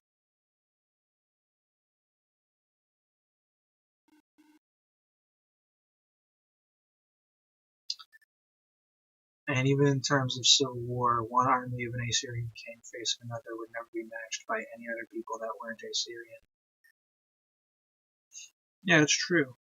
Yeah, I mean, like, the thing is, Babylon and Persia never would have been able to rise the way they did if Assyria didn't conquer all of that very brutally. I mean, it's the same thing with, like, Rome. Rome conquered Gaul and conquered Britain, and you never would have been able to get the successor states, like the Franks, which eventually became France, if not for that initial, very brutal Roman conquest. Same thing with Assyria. So they conquered all of those scattered states that were there since the Bronze Age collapse, that had fallen out since the fall of the Hittites and all of that. And they united the region under one common empire. They were the most brutal of them, and then the Babylonians succeeded them, were brutal but less brutal. Persians succeeded them, were less brutal, but, brutal sometimes, as we said. So you couldn't have had the, good reforms and good policies of the Achaemenids without a bit of that brutality from the Assyrians overall. That's kind of just how history goes. Couldn't have gotten that Islamic golden age without the insane wars the Caliphate fought beforehand, for example, right? It's just how things go.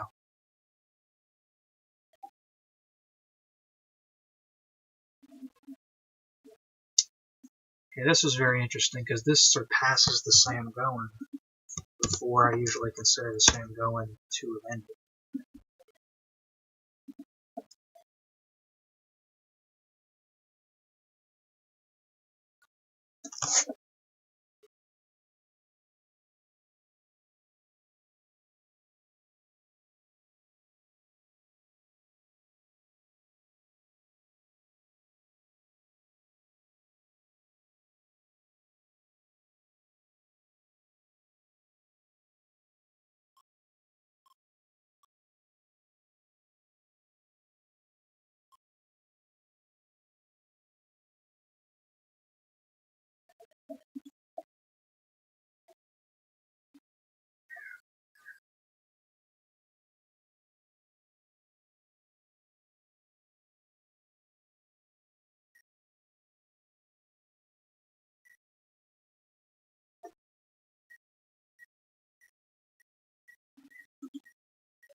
Okay, from Zambia and Kenya, so this literally replaces the Sam Goen. Alright.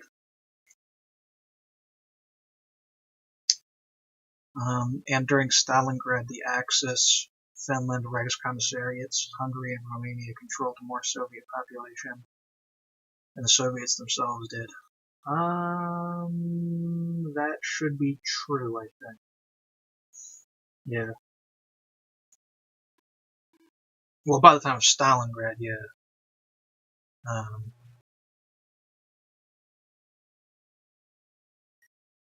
Because to be honest, the whole population of the Soviet Union, in terms of like the population advantage against Germany, is honestly overrated. Germany had the population advantage, especially once they occupied all that land in the Soviet Union. They had more troops. Well, actually, by the time of the invasion, the Soviet Union had more troops. They had 1 million more. But yeah, the total population advantage actually was in the hands of the Germans. So this whole idea that Russians just outnumbered them actually is a overrated claim. In the case of World War I, it's true, but in the case of World War II, it's not really that true.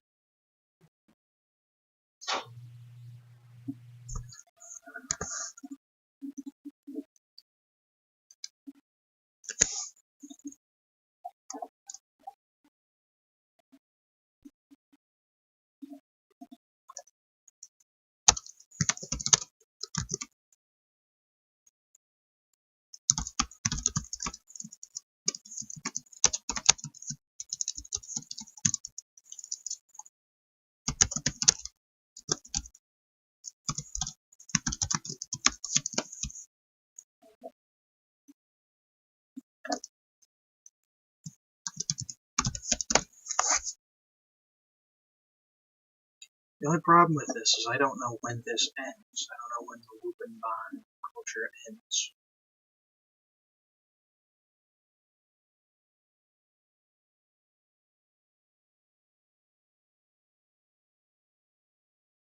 It's 12,000 BC.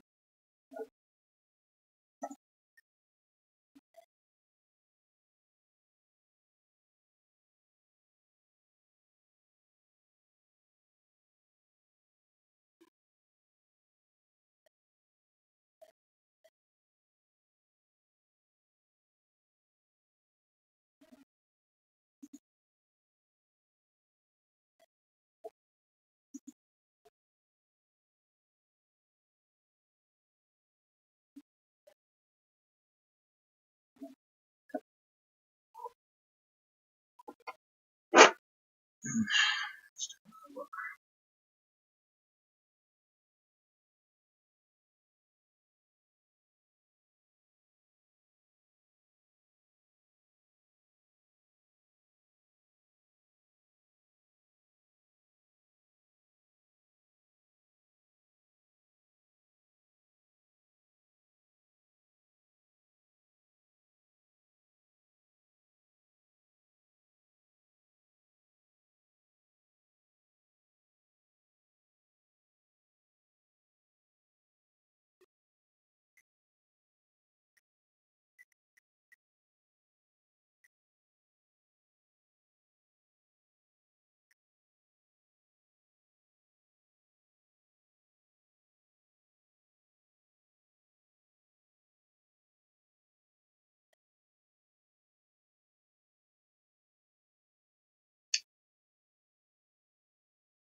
So,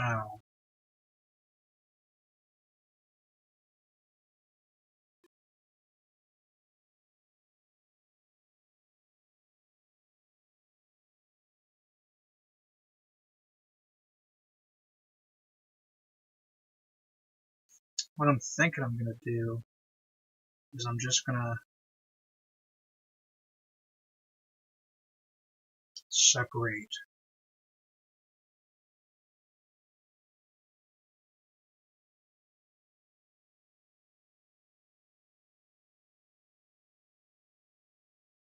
Africa into like quadrants.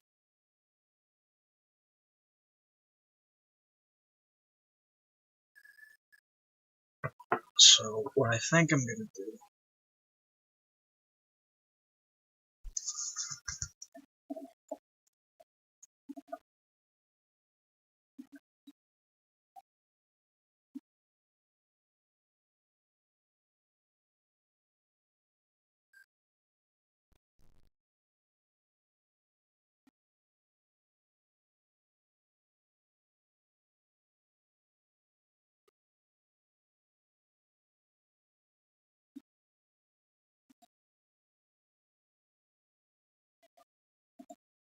that's not a question. What comes after the Mousterian? Wait, not even the Mousterian, what is it?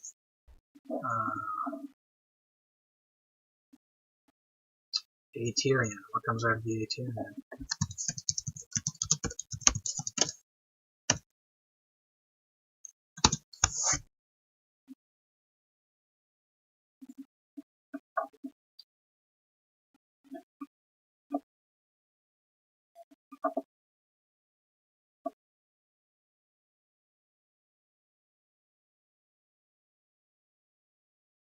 And the Levant.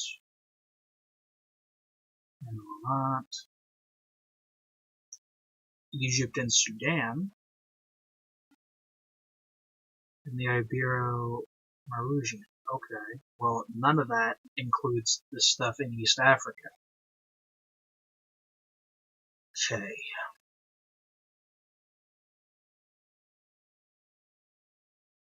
None of that includes the stuff in East Africa.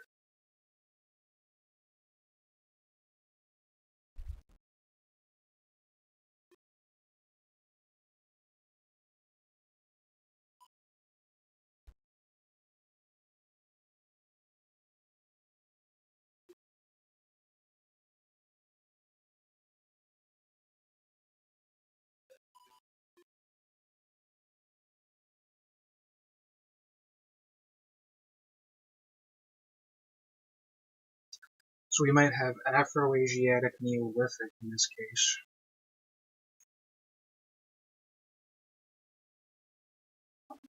Along with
and Sakatra becomes its own.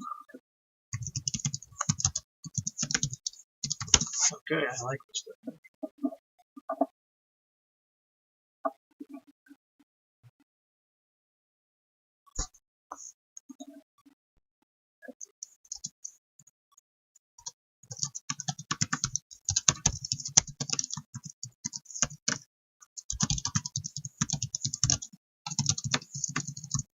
Okay, so that's what I'm going to split eventually when we get to that.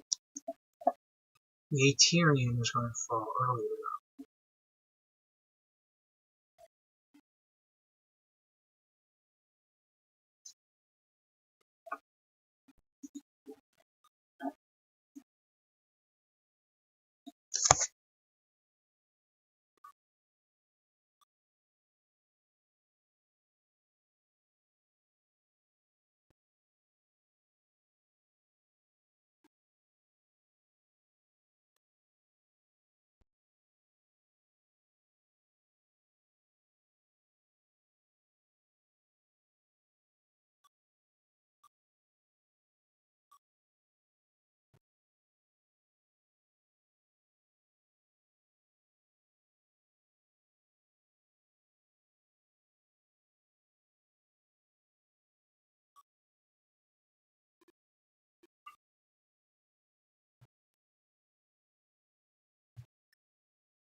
pastoral meal.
Trying to figure this out.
South Asian Stone Age.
Okay, so South Indian Stone Age is going to be possibly like 7,000 BC or something. So I mean, India is going to not be colored for a really long time,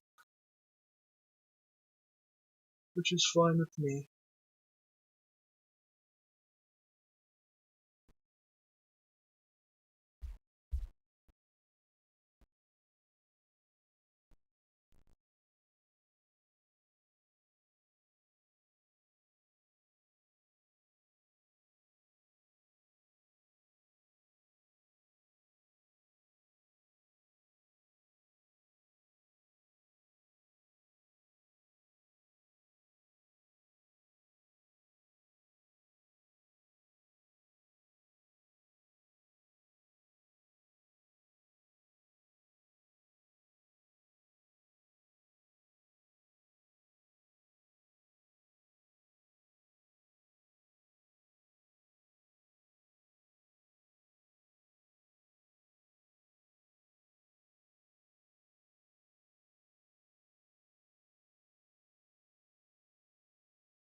Alright.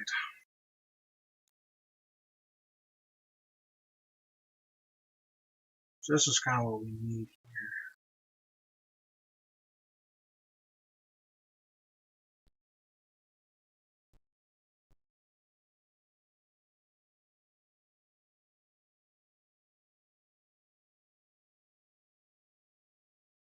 Okay, so let's just add this up.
Pastoral Neolithic.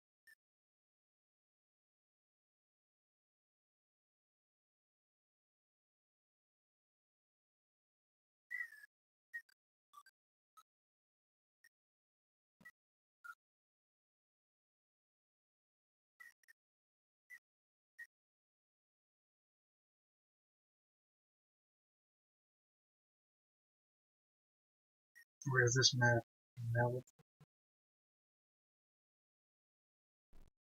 Which it really shouldn't be, is only in Tanzania and Kenya. So,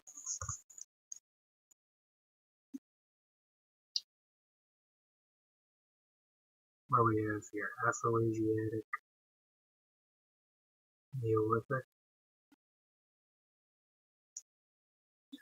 I think that's fine to keep there at the time of this, because Arabia is going to go dark as well.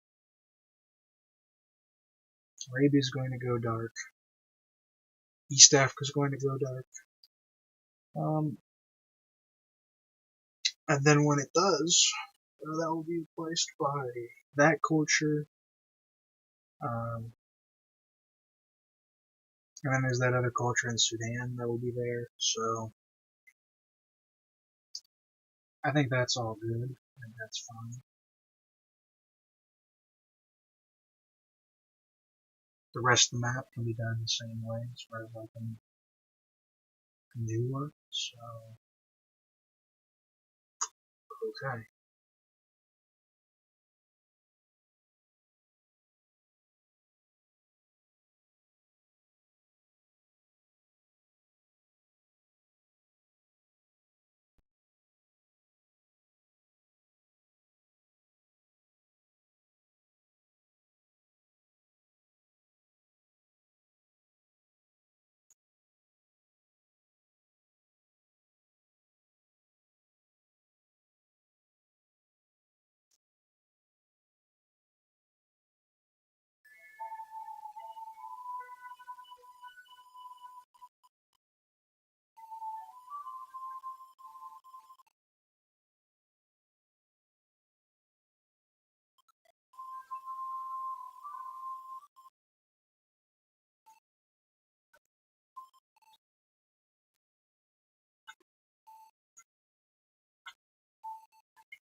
Okay.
I might end up doing.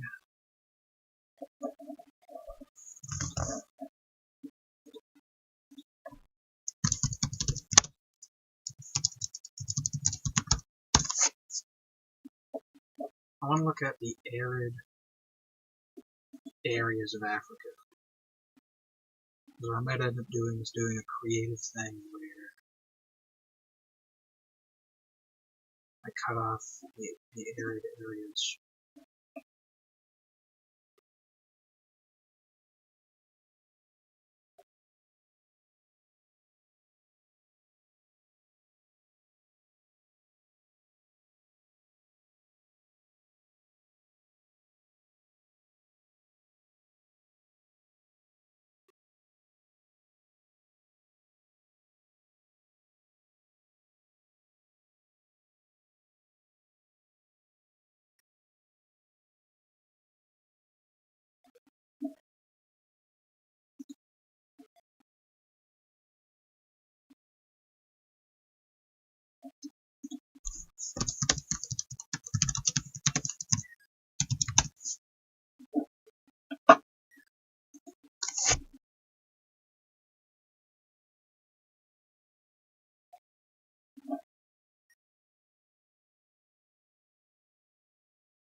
This is usually what I'm thinking of. This right here.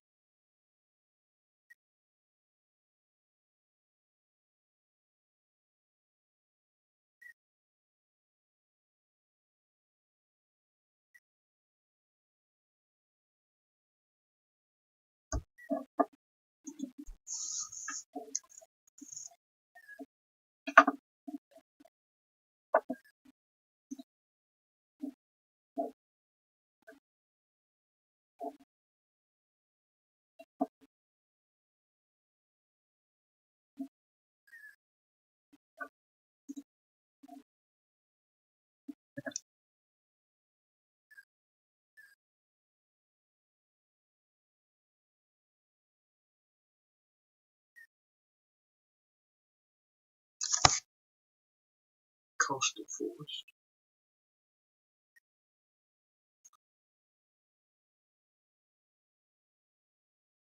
What I want to do here. Hmm.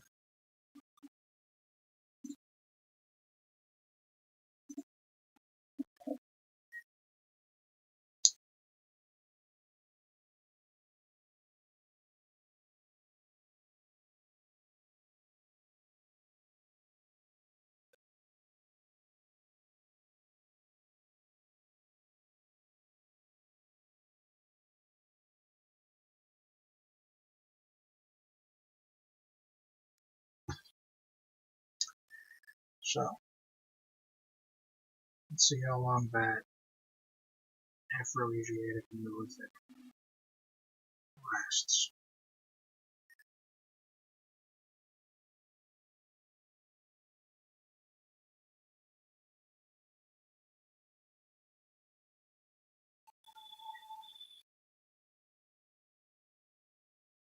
Probably when Punt comes in.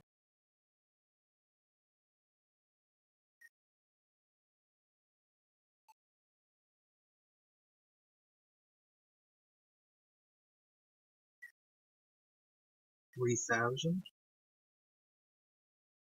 No, I don't even know.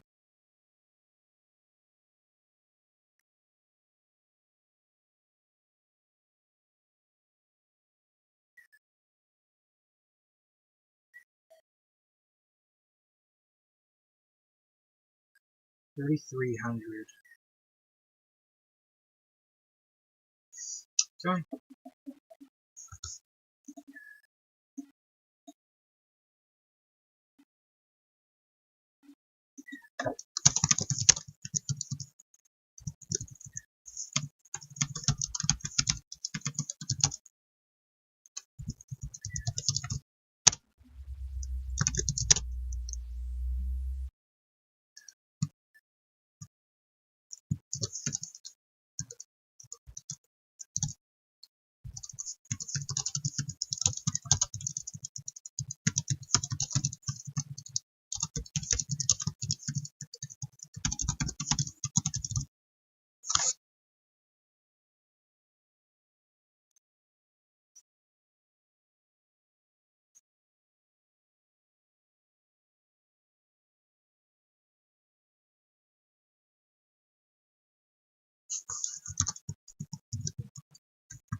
So Somalia will be grayed and will be slowly filled in as like fishing comes to Somalia and stuff like that. That's what I'm thinking right now.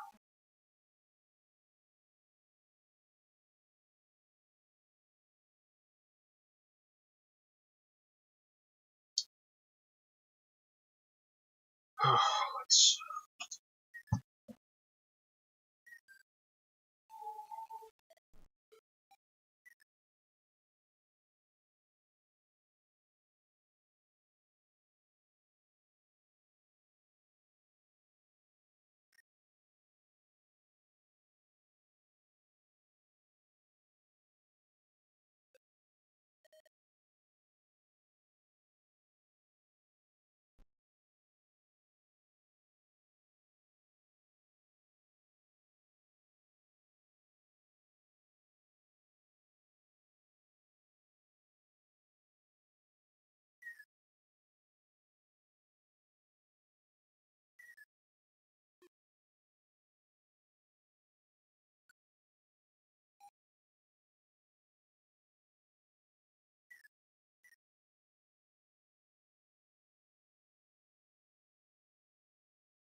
5,000 BP at 1,200 BP. So that actually means 3,000 BC to like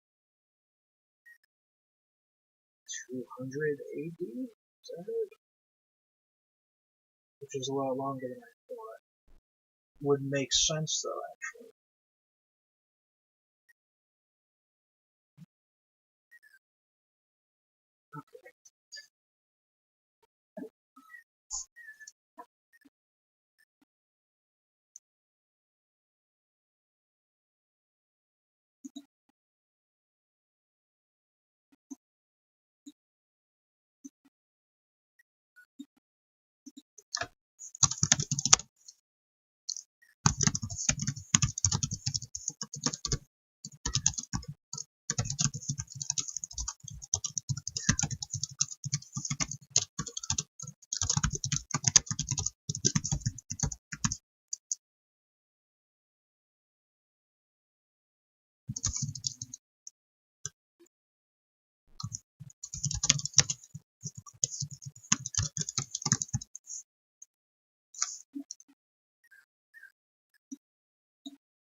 Okay.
Okay, so that was literally just to figure out, like, what Africa's going to look like afterward. But we do know what Africa is going to look like afterward. I have an idea in my head of what it's going to look like, which is good, because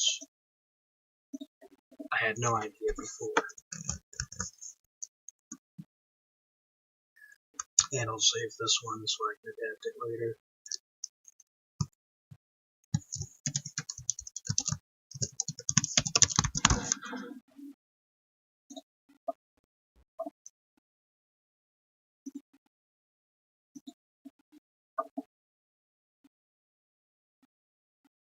Okay, so Magdalenian is what's going to come next, so good. We're at the ends, so that means this will be when I take a break, which is good. Got a lot done. So, thanks for those who tuned in. It was really nice. I feel pretty good now. So, yeah. I was Spaghetti King. I love you all. And, I'm going now. So, probably be back. But, yeah. Thank you.